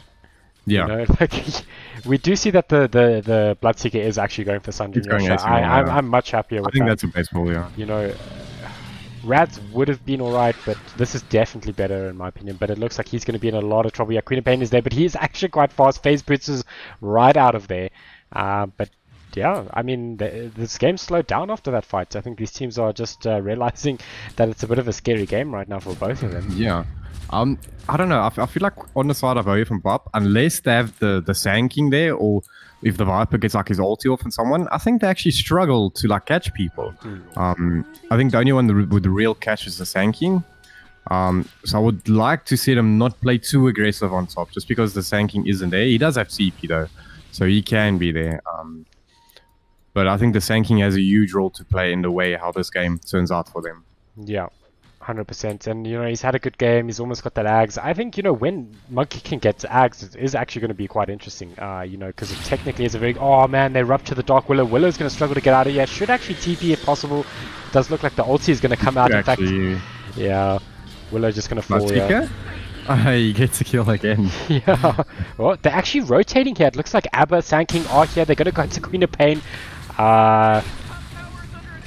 Yeah, Abba just going down as well, and it looks like Deuce's going to have to pop ulti because she got ultied from the Viper. And in fact, they just need to get out of here. Yeah, no, that's they've got a they Tide actually Hunter. go back in onto the Tide Hunter. Tide Hunter does have Ravage onto 2, followed up with the Bloodseeker Bloodright, and this should be both of them dead. But we do see the Monkey King going back onto the Medusa. But I think this Monkey King might actually also just go down as he does pop the ulti, and you do not want to fight him inside his ulti. Yeah, in fact, I think he might leave this. No, he's not. Yeah, the Willow's rotating in. He's just going to have to I run think out of he there. should be fine. It should be fine. I mean, that was crazy. I don't weird fight to take. look at the tide coming from behind was a bit weird. From Hoya from Pup were committed there. But the tide hunter as well, we had to have known that he was probably going to die there after his ravage. Yeah. But They did get the 2 kills though for it. yeah, if they had disruptor ulti there, they would have the tide probably would have survived. They would have they probably would have been even worse. Because it was a good Medusa did ravage. live, though, which is the big thing. We do see Juicer is going for that Manta. There's a bit that she can Manta off. Obviously, Dark Willow, Viper, Caustic Finale, and Curse of Furnace. So it's not a bad Manta game. Yeah, and also the split shot actually works on your illusions. So, the later the game goes on, once you have like Scotty, Butterfly, like your illusions can like solo supports. It does actually get to that point, even with how. Well, not really bad, but how it's not as effective on range heroes, but on Medusa specifically, it's a very good item. 100%. Obviously, the stats always make that 100% better, as Juice is pretty much all about stats. Yeah. We see Tide's got his blink. Very good. I think, they can play around him a lot more now. We see Bloodseeker is going for BKB. I think that's going to be pretty key for them. On the side of Hoyef and Pup, though, they're still waiting for that Monkey King Ags, Sand King Ags. He does almost have it. Yeah, no, they're both funny enough almost having it. Oh, Tide Hunter, you're in so much trouble, buddy, but your teammates are kind of close. We do see the Blood Ride coming through. In fact, they're actually fighting the Sand King in the back line. Onto the Sand King in the back. Can he? I don't think he can actually walk up. He knows if he walks up, the Sand King will just turn onto him. Look, it's a good way to save. Sand King was going to help them finish off that kill, 100%. Yeah. But I mean, we're seeing a 5v5 here. They're all here. Ravage is almost up. Disruptor ulti's here. We do see Sand King has got ultis and Willow. So, I mean, they both probably feel they can take this. Yeah, I mean, this is SA Dota at its finest. 5v5, just run at each other, man. We all want to show the biggest man. So we do see 5 heroes here again. Same as last game. It was the same thing. Like just 5 heroes running at each other the whole time. Well, they're hitting their timings. That Ags is coming out of Monkey, so maybe it's a good time to fight. But Monkey's in a lot of trouble here, finding himself in an awkward place. Oh, the Ravage 5! Man, on to the drop ulti coming through, and Medusa ulting also hitting in the backline. But the Willow ulti does come through and does send them a bit back. And as fast as this fight started, we actually do see Sand King going down in the back. He actually lives. Wait, what? What? What was that? What happened? I don't know. Did he blood rage the Sand King and then the Sand King? Hey? What? Okay, that was very weird. Anyway, what a Ravage coming through. Yeah, that was insane. That was a 5-man Ravage. He was a bit stuck on the heel though, but I think he had to blink there to get all 5 of them. Yeah, that's. I like that. Blinking onto the hill there meant they had a vision on all 5 of the ravaged heroes. He's not a high level, so he's not going to be the one outputting too much damage. And also, yeah.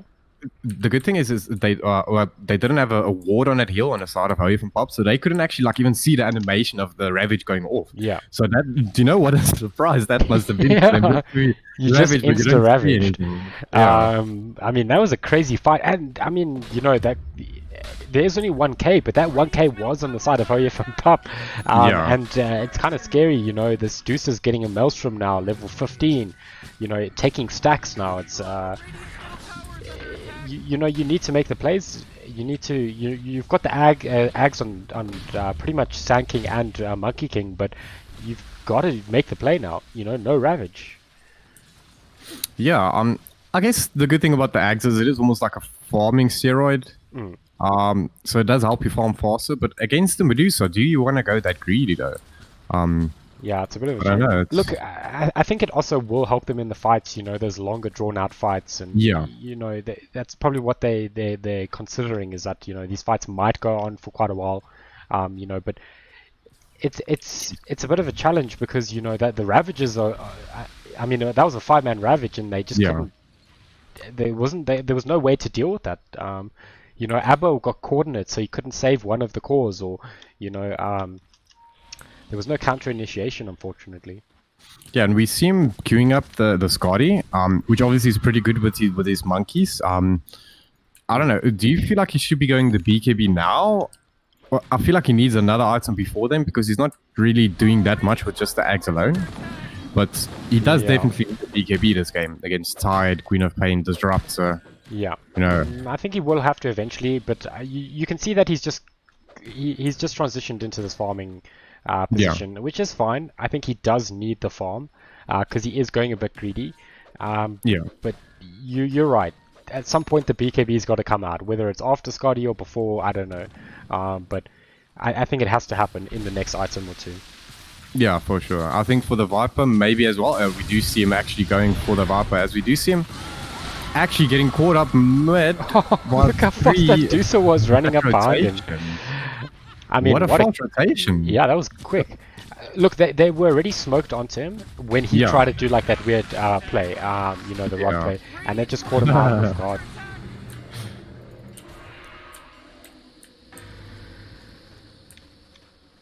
Alrighty. Yeah, we actually see Abaddon went for the Veil, which is obviously really good with the Viper and the Sanking as well. I actually like that quite a lot. It's just they don't have any defensive items because we see Willow actually went for the Kaya as well. Yeah, it's a bit greedy, but you know they are stacking that magic damage, and there's no BKBs coming out for this foreseeable future except for Bloodseeker. So surely you just go 5 Dagons then, right? Well, no. Not yet. I would actually be alright with one, you know, like maybe maybe Willow can get one. Yeah, man, why but not? you know, Sanke, most of your damage right now is going to be magical damage, 100%. Yeah, for sure. You know, even though Viper's going a bit more of a physical build, you know, you still do outputting for magic damage. With the transition into physical. But you know, they need to deal with this magic damage from the side of S17, so you know, maybe transition into a pipe, which it looks like he is going to do.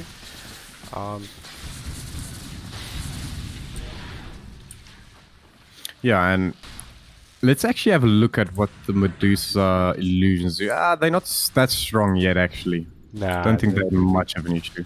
Look, Dusa isn't actually that farmed as yet. You know, they can still do this in terms of like taking Medusa on, but they need to commit onto it very hard. They need to get that initiation because you know they need to like change sound in yeah, if they get ravaged and that's the start of the fight, that's not going to go well for them. Yeah, then it's fight over. Yeah, they need to get that Sanking stun onto, you know, like maybe a Disruptor, Bloodseeker, Queen. I think, you know, any target's fine. Even a Tide is probably fine. And as we see, okay, it wasn't a fight. I just heard some animations going off, and I thought that was a fight. Yeah. Yeah, now we have transitioned away from the 5-man 5v5 top to the 5-man 5v5 mid, with the exception being the Abaddon, who is pushing out the bottom waves. Yeah, we see Monkey is in farm mode here. Almost actually has Scotty, which is quite interesting. I mean, you know, we said it was a bit greedy, but it's almost there. In fact, He's wow! Really fast with it. Queen of Pain just blinked in there, but the Ravage is there. On to 3 again. These Ravages, man, they've been doing quite a bit of work. As we see the Disruptor ulti coming through on the back as well, with the Sand King jumping in, but the Medusa ulti goes through, and this should just be this. They should just disengage it. As we see him actually glimpsing him away from survived danger. the Bloodseeker. Abaddon is in a lot of trouble, and he actually still has the ulti. Can they actually try and turn this? They do have Blink Stun up on the Sand King, as we see him Blink Stun onto the Medusa. But I don't think they want to fight it. I think they just need to chill out a bit. They only lost the Viper with that, even though it was a very good Ravage again. Look, it could have been a lot worse. Yeah, you know, they were caught without all their heroes here because they were trying to be efficient in pushing to the lanes, which is fine. I think that was the right play. You know, if you look at it, the gold is slightly more favorable to their side now. They probably, but in the XP range, also quite a little bit ahead. But you know, it's all right. You know, I think that they came out all right there, which is considering the last fight. They're going down on top to the Viper. I mean, that was a 412 gold Disruptor. So Yes. I mean, that's not bad. That's a BKB pretty much on Viper now. Oh, wow. I thought it was Bloodseeker flying. It was Monkey King that jumped from a tree. Okay. Oh, man. But yeah, what supporter really wants to play against a Viper? I mean, you get Viper ultied and you just get smacked to death. Yeah. Like, every time. I mean, you gotta get the Glimmer Capes or something, you know, 4 staff. Otherwise, that's gonna happen. As you see, the Quap almost has an Orchid of his own, which could end up being pretty good if they can catch someone out without the Abaddon there, of course. Because like we said, they don't really have any defensive items yet on the side of Hoye from Pop. So if they get caught out with an Orchid without the Abaddon there, I think people will just die. Yeah. Look, they, in my opinion, they need to start doing initiating. You know, I know they're trying to farm, but they need to do the initiating here. You know, there's a BKB on Viper. You've got your almost have your Skadi on your Monkey King. I think that this is your timing potentially. Maybe just wait for the Monkey Skadi and then go. But you know, they got to do it. And funny enough, I actually like Skadi against the Deucer. Yeah, it's also pretty good against the Bloodseeker because he doesn't heal back as much with the it's on the thirst right now. Yeah, it's not first. So as you do see, it does look like there might be an engagement going down on bottom. Ravage is up. We do see Monkey did finish the Skadi there. Yeah, and I think he should CP in as well. And I think there's going to be a huge fight coming out bottom again as we see the Abaddon being spotted, but you don't. It's not really the hero you want to initiate on. 100%. He's actually level 13, which is quite something. He's got a hood and he's got a veil, so you know he's not an easy. He's a tanky boy as well. Yeah, it's not an easy kill. This is. They're just saying hi to each other. They're just saying hi. How are you? But look at the side of Hoye from Pub. I mean, they're farming on the Viper. They're farming on the Monkey King, and they're forcing all these people bottom. Even though they're pushing this tower, you know they have to be here as 5. And in fact, they actually can't push this, you know? It's a little bit of a challenge pushing. What the Monkey King's actually doing is like he's walking to a camp, waiting for his monkey to spawn there, and then he just lets the monkey finish the camp. Yeah. So he actually finishes camps pretty fast, if you think about it that way. So I mean, he's on his way to a BKB. This is actually insane. I might try this build. Oh, we're actually seeing a fight here. It looks like the Sand King did initiate that, but they actually backed out super quick. The Sonic Wave comes through. Ravage onto 4 again. Huge Ravage coming through. BKB is being popped on a couple heroes on the Monkey. Oh, this could be good for the side of Hoye from Pop. They bring down 1. This could be really good for them. Oh man, Medusa is doing a lot of damage there, and looks like Monkey's going to get a bit caught out here. He almost got the Jingu stacks. But yeah, Deucer hasn't moved from the spot there. It's just going ham here. Not like this. Yeah, I mean, 3 for 5. But Deucer getting an ultra kill. Getting an ultra kill. No, dude. And he's ready. I mean, yeah, that was again, it was initiation from the Tide that set that. You know, they need a way to deal with this. Yeah, I think they just need to like smoke up or something and get a fight themselves. Or now look to fight now that Ravage and Medusa ulti is down, because they can fight. Like Monkey King does not really need his ultimate to fight. Neither does Sand King, and you know Viper. His cooldowns are pretty short as well, so they can definitely go on their bottom. Yeah, as it does look like that's what they are doing. As a Burrow Strike comes down onto 2, and the Disruptor will go down, but Medusa's doing a lot of damage, and they have vision of him with the Thirst, and he goes down. I think Medusa just kills everyone here. Well, yeah, it's gonna get silenced up. I don't think he should just be fine. They can't stop it. But Tide actually came. I think they actually could afford that, to be honest. Yeah, I mean they have lads on Tide. You know, Deucer would have just regened. I mean, Deucer didn't even take damage there, pretty much. But yeah, they get the Disruptor, they lose Sand King. You know, unfortunately, that's been a bit of the story of the day for them, unfortunately. But you know, one thing I think they can do is, you know, when they get the BKB on Monkey King, you know, you just go fight them. Get the initiation, pop your BKBs and fight. Because, you know, Ravage is not going to work as well. You know, you got your Viper's got the BKB. You know, maybe you can pop one of the heroes before the fight starts. And, you know, transition into a tower. They need that mid-tier, tier 1. You know, transition into a Roche next. You know, they should kill Roche reasonably quickly. Yeah, I guess the good thing is his Monkey's still farming fast. I mean, if you look at it, he's not going to farm as fast as the Medusa. But he's definitely going to farm faster than the Bloodseeker and the Tide. Yeah. So. Look, I would actually say that Deucer, funny enough, is the only one that scales extremely well on this side. You know, agreed. You know, Deucer's going to considerably outscale the side of Hoye from Pup, but you know, in terms of the other cores, they're definitely going to outscale Sector 17, which is something that's interesting because if you kill the rest of the team, Deucer shouldn't be that big of an issue. You know, unless unless Deucer just freezes everyone and just goes ham with the rapier or something nuts.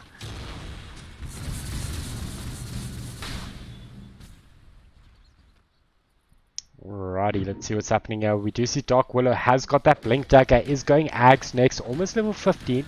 Looks like there is a bit of a group up here. They do blink stun and initiate onto this Bloodseeker. He's forced to pop the BKB. Ravage is there, but it only connects on 2. And in fact, they're not going to... Oh, beautiful Monkey King ulti. Can they turn this? It looks like they are a bit frozen here. Hello? Yeah, I can hear you. Oh, it's working now. Yeah, there we go. Okay. I think I disconnected my mic by accident. Oh, that's right. It looks like we're seeing a bit of initiation, but Willow will just get destroyed there. Yeah. And yeah, a bit of... Oof. I mean, they tried to do the initiation. Unfortunately, they initiated onto Bloodseeker, just BKB'd. Yeah.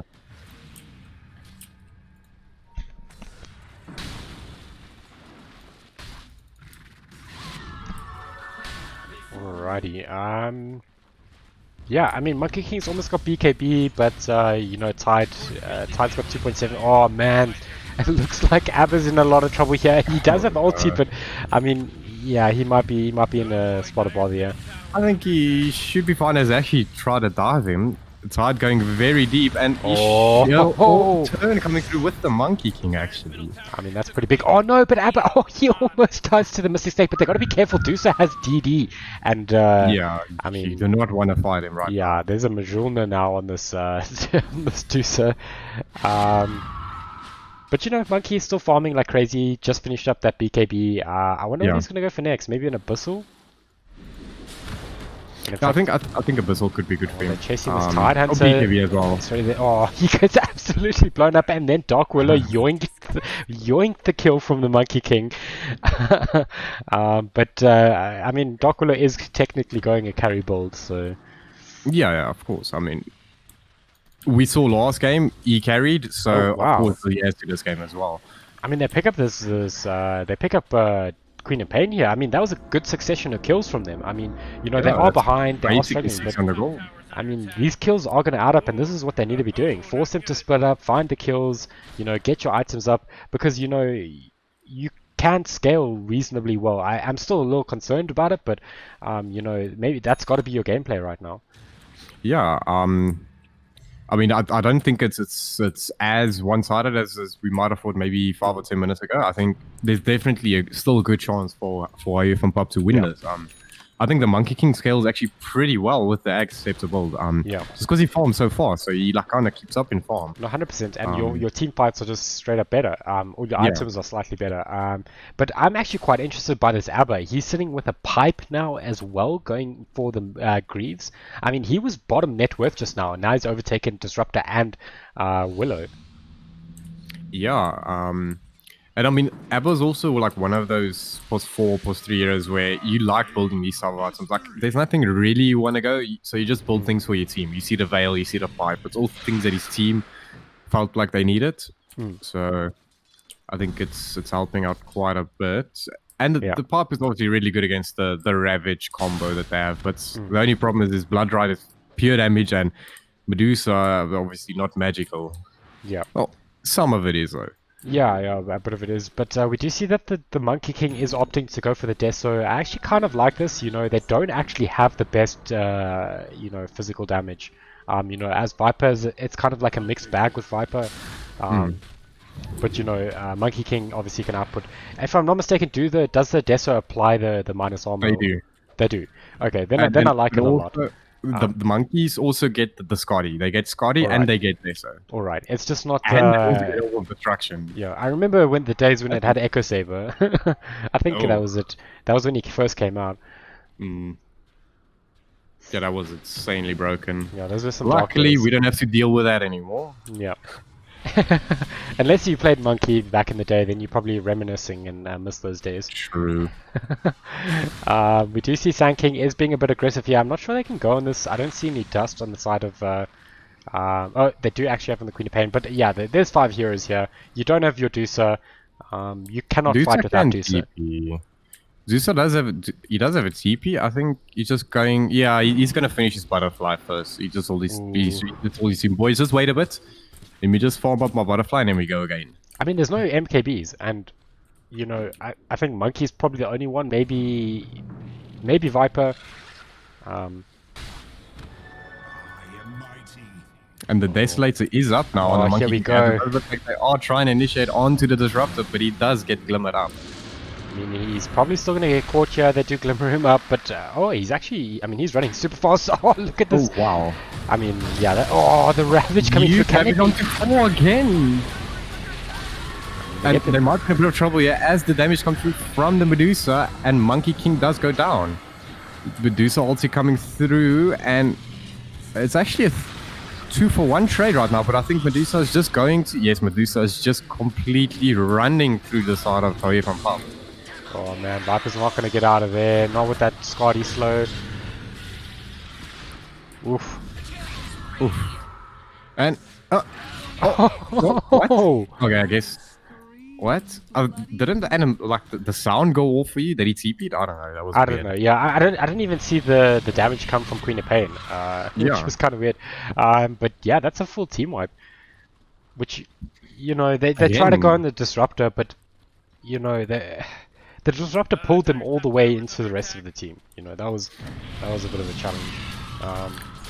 But again, though, these Ravages coming through, I don't think we've seen one failed Ravage. I think every Ravage so far has been on like more than 3 heroes, which is insane to think about. Well, I funny enough don't think they have any good ways of dealing with the Ravage, right? None of the heroes are like Omega tanky. It's, you know, none of their heroes have inert abilities to like deal with it, and you know, they also can't really stop his blinks. It's a bit of a challenge. Sand King might... No, he should be fine. He's gonna TP right in front of them. But they could actually find a couple more kills here, knowing that he's actually TP'd out. The Viper Strike is there. They're gonna go on to Dusa. Dusa pops the ulti. The BKBs are there. Yeah, I mean, good luck, Viper. You're trying to run, but it's just not happening, dude. Oof, where's the Monkey King? They need the damage. He's on the Medusa, way. he's getting a bit low on the mana. And he might be in a bit of trouble here, actually, now, as we do see the Blood Rite coming through by the Bloodseeker. But this Medusa, he's just hitting through. I mean, he's just split-shotting through everyone. Oh, he might go down here. He There's should no go mana, down, yeah. Yeah, he's walking right through the Monkey. Oh, he's gonna find more Monkey here. King might do a bit of damage here. Tide has Blink very soon, but the attack is in. That's an ultra kill for the Monkey Can King. he find the Bloodseeker here? I think he will. Ooh, Rampage, it's He so does close bought him here. out. Oh. Oh. Oh no, he's juking. Oh, he's just Then gonna he should TP. just Yeah, get Monkey away. King's like, oh, whatever, dude. I didn't even want the Rampage. How much gold did he get from that? He got a lot. 900 Medusa, 800 Tide, that's already I mean, 1.7. He got like 2.2k. yeah, there. no, I mean, he's sitting on 3k, and he bought the Deso just before that fight, or a little bit before that. So, you know, he's getting a free item here. Or free buyback, whichever way he looks at it. But they do lose the racks. But, I They mean, did that's... lose the rack. But for that trade, I actually think, you know, that's actually not bad for them. You know, they were probably going to lose the racks, Anyway, you know, yeah. without that weird initiation or fight, because, you know, if it was a bit more structured, you know, with a Medusa pushing with the Ravage follow-up, you know, it would have gone bad for them, 100%. Yeah, for sure. And now he gets to farm for like 80 seconds while the Medusa doesn't, and he's now only like 4k behind the Medusa, which is actually insane to think about. In 40 minutes, he's only 100 GPM behind a Medusa. 100%, and you know he's probably going to close that gap now. I mean, Medusa's still dead. He's, Yeah. I would say he's probably going to. I would suspect MKB. You know, I mean, we saw what happens when when he's not there, and the Medusa just goes ham. I mean, you know, they need him so badly, unfortunately, in those fights.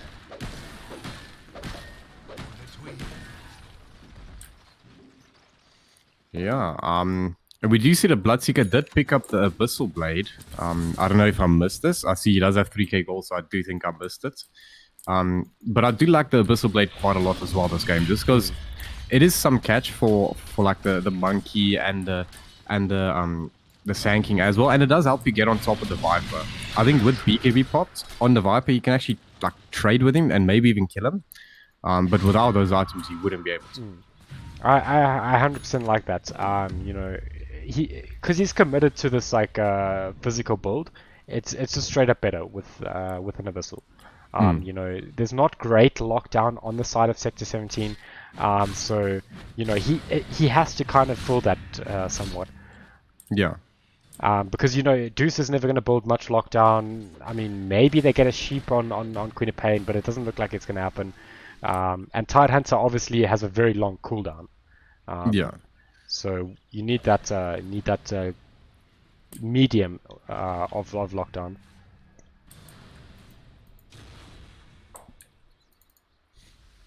Yeah, we do see this the Sand King also queuing up the BKB. What? Okay, it's 8 seconds now, the Monkey King's BKB, and the Viper should be a bit lower. So their BKB, yeah, 6 seconds. So their BKBs are starting to get a bit lower, which is a bit of a concern. We're seeing a bit of a smoke here from Sector 17. It looks like Viper's going to be the one that tanks this. He's not going to get out. The Abyssal should be there. He is actually going to turn and try and go onto them. But yeah, the Abyssal will just do the trick. That's where Rupture comes in very handy, right? Does not care about BKB. You cannot run. And then he has the Abyssal for if they do try to TP while in BKB. So yeah, either way, the Viper would have died there. Look for a smoke gank. I think losing one. Yeah, at this point, it's better than losing like a whole team fight because of it. True. But at the same point, they need to be doing that. I think something they can look at. Obviously Monkey King can burst people. He actually went for a Diff Blade, which is quite interesting. Yeah. Oh. I mean, it's interesting. And he has the leveler. Wow. You see how fast the guy's attacking? Yeah, it's absolutely insane. Well, he's going to have to get back because their base is actually falling here. We do see the Willow just blinking in there aggressively. Monkey King is there. He should go for the ulti. He is going to go for the ulti. He's got the big ulti as well. And, I mean, look at that Diff Blade work. Might have been a bit of trouble here, but Ravage coming through again onto almost all of them. But the Medusa is going down in the back line. And this fight is not going as well as the side of Sector 17 would have hoped. As Monkey King does jump onto the side as well, and Tide in a bit of trouble here, and he should go down. That's a 4-man. Yeah, this Monkey King. Look, I love the fact that he went the additional Wukong's command ring because they have ways of getting out of it. They can tank the ring for a certain amount of time, but that big ring is just like it's huge. It's big. We see they are going to go into Roche, some buybacks coming out, but I mean they can't contest. Even if Dusa buys back, I would say it's not worth. They can't. No Ravage. No. Yeah. And I mean look at it. Look how fast he attacks with the Curse of Avernus onto Roshan. I mean. All those monkeys are just wailing on him. Yeah, his monkeys now, they are reducing armor, they are stealing mana, and they are slowing. I mean, his monkeys are basically heroes of their own. Yeah. No, I mean that's scary. They do lose the Willow though, but they take out the Aegis from that Dusa. Which is, they should have potentially thought of doing before they push the racks. And I know they are ahead, so you kind of think, let's just let the Dusa push and, see what happens. But that Monkey King absolutely got a good ulti off there. And, they unfortunately couldn't stop it, I know the temptation might have been to blink Ravage, but you don't know if he's popped BKB. And if he did, then the Ravage is, kind of wasted. So it's a weird scenario. Yeah, I felt like that fight, they played it a lot better. They tried to bait out the Ravage before they fully committed. Which is why the Monkey King got his BKB off, and I believe the Viper got his off as well, or was he still dead? I think it was. I'm not 100% sure there. I was, to be honest, I was just staring at the Dusa getting wailed on by that Monkey King. My attention span wasn't big enough for that fight. We see Dark Willow actually coming out with the Ags now, which I think is kind of good. I mean, it's a bit greedy, but... he's almost got level 20, so... I mean, of course he's going to go to damage, right? Why wouldn't he? And then he's going to go to attack speed, and then it would be awkward with that Ags. But yeah, I mean, he's gonna do damage. And the thing is, if I'm not mistaken, it is magical damage. So way of getting around that butterfly. Yeah, and it also completely owns Tide Hunter, by the way. The Ags build completely demolishes Tide Hunter. So if you get enough attack speed and stuff, you can literally in one duration. Does it apply your base damage, right? Sorry, I haven't. Max damage. No, I think it's like a fixed damage, right? Your next attack has and deals bonus damage. No, actually, yeah. So it's based on your standard. So if it's 138, it's 138 plus 360. Okay, that can't be right. That's interesting, actually. Because by that theory, wouldn't you with the Divine Rapier then do 660 damage? Sorry, I just had to sort something out. Were you referring to the Willow Shadow Realm? We're actually going to see a team fight here, sorry. The BKBs, the Ravages are there. On to 4 again in the back. Oh, the Abyssal stops the Monkey King ulti, the Scream is there, they got them all in this. Bit of fodder, yeah. I mean, the Aegis has popped. But they bring down Tide, they bring down Bloodseeker. Dark Willow will go down, but the Monkey ult is there. Oh, but the Disruptor. The Disruptor kinetic field. Oh, man. Medusa should also be going down there. I don't think there's any way he he killed Viper there just casually. Oh no, Queen of Pain with the fear! Oh no, in fact, I mean, Boundless Strike's almost up, but the blink from Sanking. What a play! I mean, I don't know. This worked. This actually worked. The eggs. We flamed it, but it has worked. It has worked. I mean, I wasn't sure what to expect. To be honest, it's not something I've seen. And you know, he certainly knew how to play it as well. Yeah, holy hell. Barback's being used. I think they should just get out here. They got the Barback on the Medusa and the Bloodseeker. Yeah, and the Disruptor, but like those 2 main Barbacks they got. Yeah.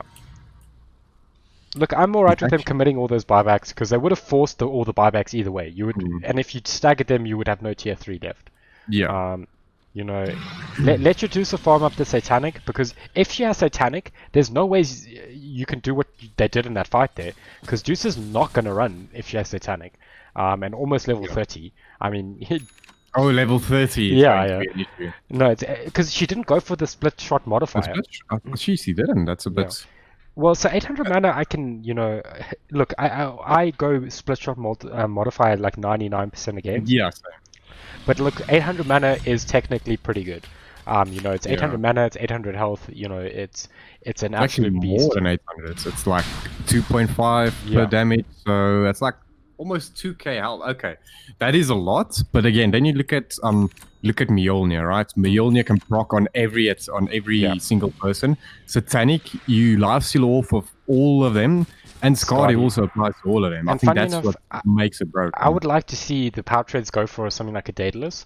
Because, you know, when you're critting on all those, I just don't see a way they can take those fights, you know. Or even a Divine. Look, Divine is a bit tricky. You know, because at least with... I don't know. Because isn't that just too much, right? You don't need... shouldn't Daedalus be enough? I don't know. I don't. It's just kind of weird, right? I think it might get to that stage where she might have to sell something and get a Divine. Just because with when she has level 30 with the split shot uses modifiers, with the Divine, you can literally just kill supports. You just even if they're just barely in range, they will just die in like 2 shots. A bit of a smoke here. They are going to run into the Bloodseeker. Are they able to catch him? The Sand King blinks and stuns, and they're actually going on him before the BKB is popped. And he does get BKB off, and there's a huge Disruptor ulti. But yeah, not enough. And they want more here. Engage, yeah. Oh, he gets the long range attack off, but the Glimmer is there. Yeah, unfortunately. Oh, he does throw out the stun, but you're not going to catch him. And unfortunately, Dusa is going to be there. So, yeah, I mean, good smoke. Bloodseeker's down for 100 seconds. Gets some tier 2s. Not a buyback. Yeah. I mean, this should be tier 2 at least. Maybe even 2. I think they might go for tier 3 top. Sure, Ravage is up, but this Bloodseeker, who's sitting on 22k net worth, is dead for 90 seconds without buyback. Yeah, look, I think the high ground push is a bit risky. They could do it, and obviously if it pays off, it will possibly win them the game. But, you know, maybe just get the... Yeah. And Ravage. Yeah, I mean, it's a bit tricky, you know. Obviously they have the armor, they have the regen from the tower. They could actually just walk up with Monkey King ulti and at least get a tier 3. Yeah.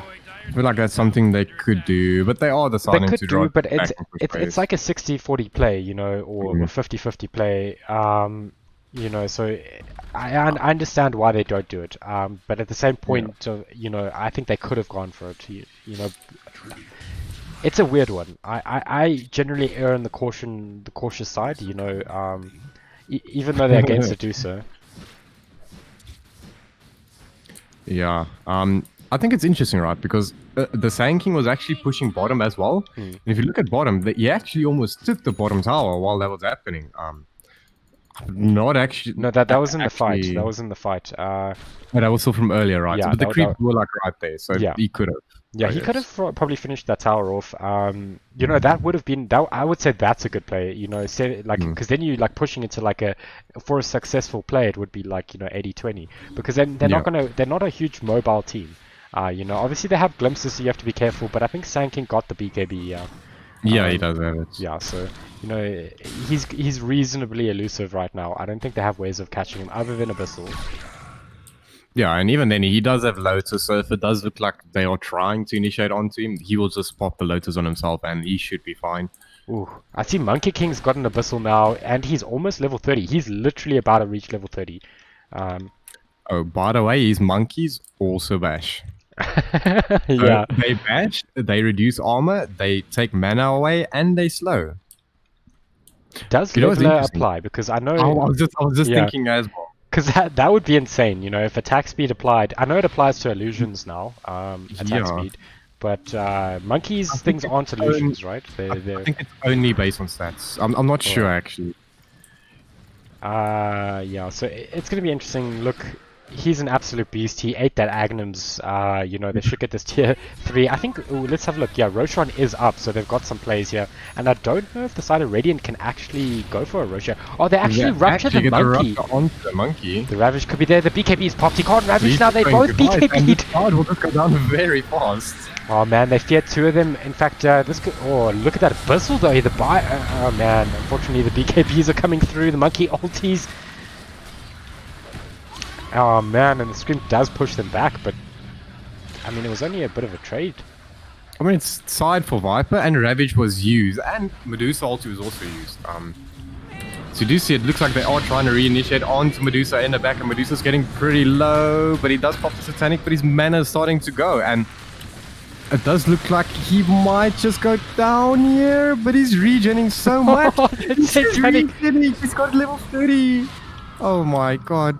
Oh man, he almost got the TP on the Willow, but actually got feared on the edge of that. That was a good so close to dying, but he was just with the Satanic and the level 30. He was just nothing. You know that's what we were talking about. You know, those fights are just not going to happen when the level 30 comes out. You know, Dusa died there, but I mean, it cost them 5 heroes to do that. And okay, they do have buyback on Monkey and Abba, so it's it's not over. Do they want to use it? Because they're going to have to probably use it. Look, I think Monkey has to buy back. Abba should technically buy back because, you know, you don't want to lose the Monkey. But they can't really push here, you know. Disruptor and Queen, they are strong, but, you know, Monkey will destroy them. Yeah, I don't know if they can do it without Medusa though. Yeah, I don't think any team should go for that right now. I would have potentially been alright if Hoyef and Pup did back off and go Roche. But you know, it did look good when the Tide actually, I would say whiffed the Ravage, but it would have been good if those BKBs, if he caught them without the BKBs on. As you do say, they are actually walking into Roche, and Queen of Pain is getting a bit low there. Look at this Bloodseeker with that DD and the Solar Crest. I mean, I think Solar Cresting the Roche would be a bit better, but you know, Bloodseeker with that DD, maybe it's a bit better on the Bloodseeker. Yeah, and that's one hero we haven't really talked about a lot this game. He has Monkey King Bar, Abyssal, BKB, and SNY, and he's third net worth right now. He's also starting to do quite a bit of damage. Like Look, he's strong, you know, I mean, people obviously forget about Bloodseeker in terms of his physical carry capabilities, just because he hasn't been a carry for a while. But, you know, it is good. He outputs a lot of damage, you know, when in those long fights where people are getting low, he just absolutely pops off. Yeah. And we do see Sand King did pick up the Shiva's Guard, which I like quite a lot. most of the damage right now coming through from the side of Sector 17 is going to be physical. So I think that helps them out quite a lot. There's also some extra mana. You know, it's an Arctic Blast, so it's a bit more control, but wave push. We see that this Willow is actually going for MKB almost level 25. Wow. I mean, this could pop off as well. Like, you know, we sword kill the Deucer there because, you know, she can't lifesteal against Willow because, you know, Willow's going to be far away. So it could be quite interesting. You know, obviously with MKB it's going to be substantially better. Obviously you're not missing with that skill anyway, if I'm not mistaken. Yeah. Because it's not attacks. I'm not sure. It's not. Yes, I think you don't miss, but it's. I'm actually not sure because it says her next attack has increased attack damage. Oh, okay. So I think you can. You can I miss. think you can. So that would make sense. But I didn't see her miss in that fight, like with like 4 or 5 hits. But you know the luck. Yeah. You know it's RNG based. So, oh, true. You know, but anyway, I think, you know, MKB either way will be good. It will absolutely wreck anyone, even if they, you know, Bloodseeker like pops BKB, Abyssal someone, she can just, you know, absolutely wail on that target. Yeah, she is the carry. Funny enough, Monkey King's is level 30 as well, and I mean that's a lot of pretty good talents. Pretty good, yeah. He gets all the Primal Spring talents that you normally skip when you go and carry because you want to go like all the damage talents. I did see he went for some of the the damage on Primal Spring. Yeah. But you know, now it doesn't matter. I mean now he has everything. So yeah. Doesn't matter. It literally doesn't matter what skills you take as long as you get to 30. Easy. Yeah. We do see that you know, it's almost level 60. I don't know if there's any tier 5 items you think that's going to be a game changer here. You know, obviously Apex is quite an interesting one. Medusa, what is that item called? Oh, Ballista. Ballista would be insane, dude. If he gets Ballista, I think literally you can just call GG right there. Yeah, no, that's insane. Because that also works on his split shots. Wait, but Ballista on Dark Willow? I mean, that's got to be insane, right? With the shadow. I think that works as well. Yeah, that could be pretty nuts. They need to actually rotate here. These buildings are going to absolutely fall. It looks like, wow, look at the Bloodseeker. But he's actually going to do the initiating here. They need a BKB on the... Oh. They're actually going to fear all of them almost. Abyssal onto the Deucer. But Deucer... Oh, man, Deucer's just going to man up, pop the ulti. Actually, Falstaff's going to kill... killing the Viper in the back. And you have it coming through as well.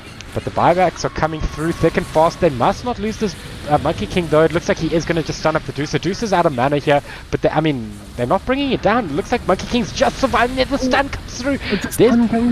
They lost 3 of them. Wow. In fact, they're going to lose 4 here. Wow. I mean, oh man, it's going to be a team wipe. How did that happen, Dread? That was insane. I thought they were losing that. You know, when the Monkey almost died. Yeah.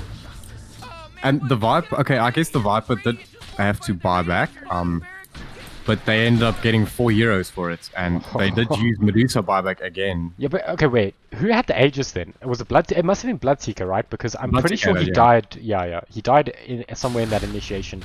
But that's crazy because, you know, like, I thought Deucer was... They might be able to go into the Medusa, yeah, and if he gets caught without buyback, I think that might be game. Yeah, look, they're going to force some buybacks here, probably. Yeah, there's the...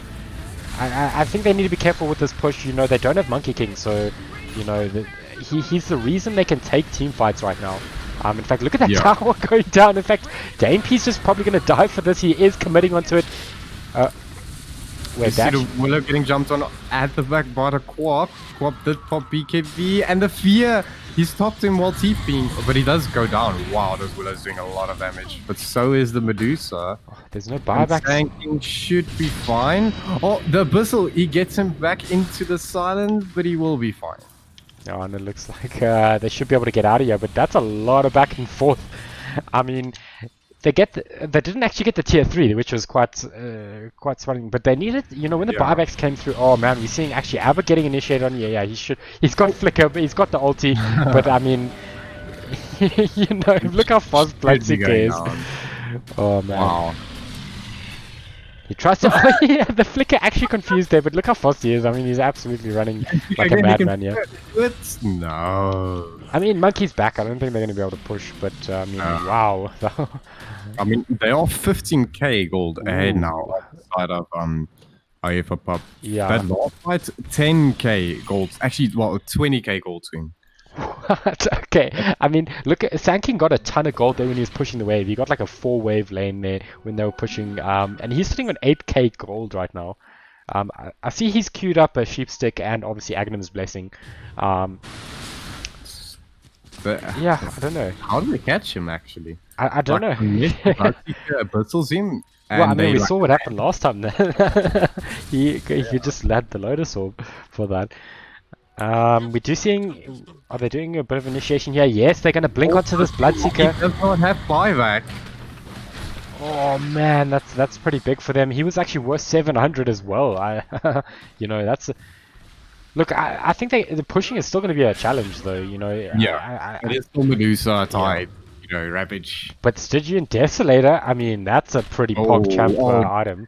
And guess what? It stacks with Desolator, and guess what? It works on the monkeys. Oh man, but then he has to get rid of the leveler, which is kind of cool. I think it might be worth, because you yeah. don't really want to put it on the We see the right. Sankey got Ballista. Maybe we're gonna see this on the Dark Willow. I'm so amped. This is so cool. I was actually gonna test this after this match, but I might not have to.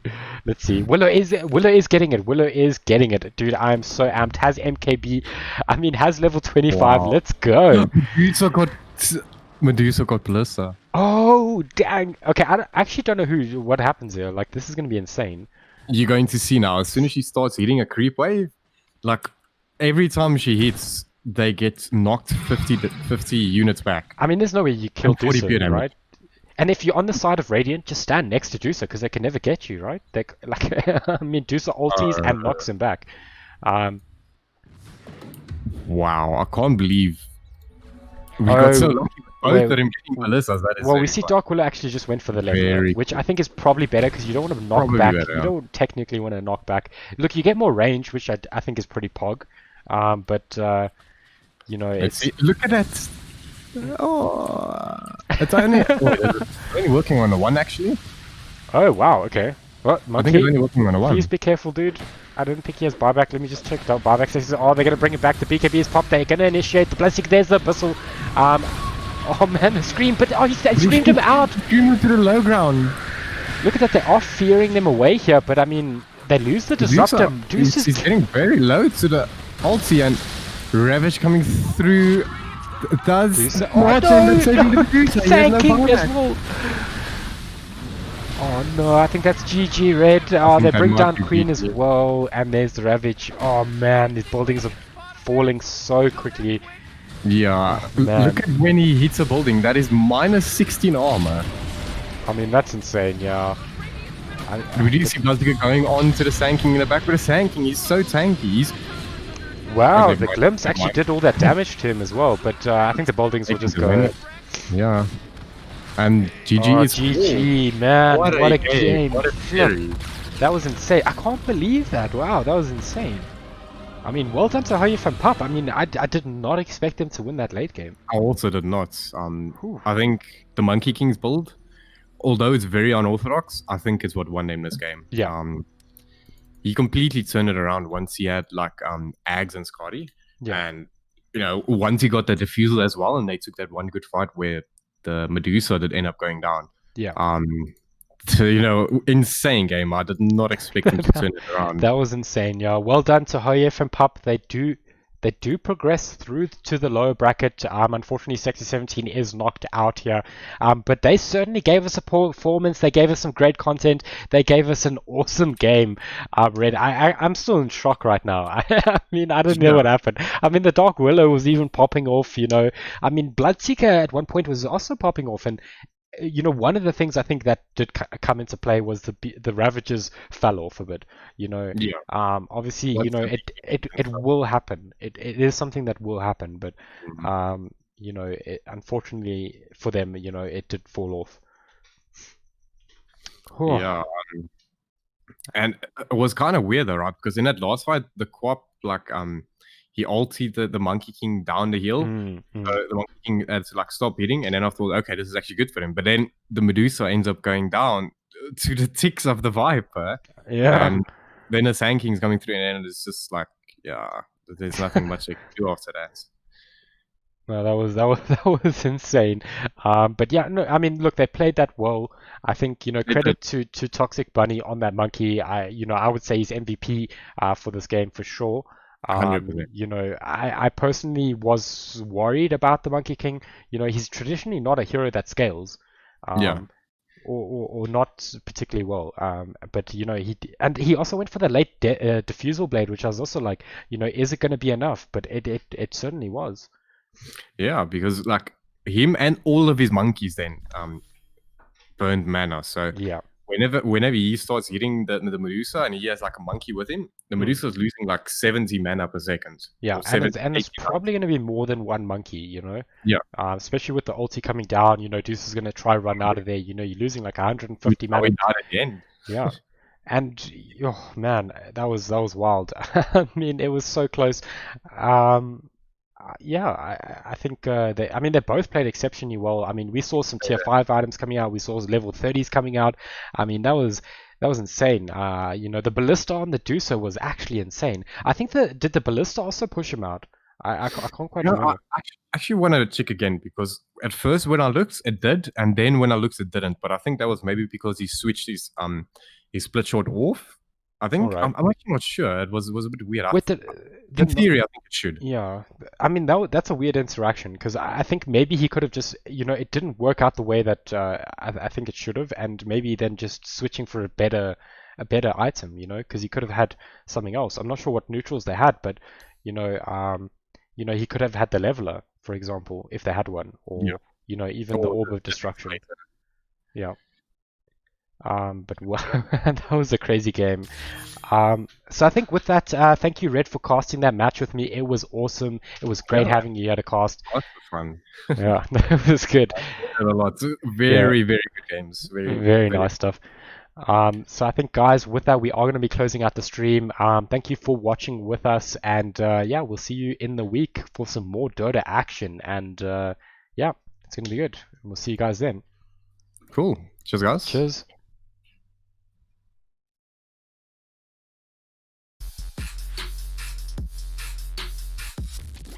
Let's go down.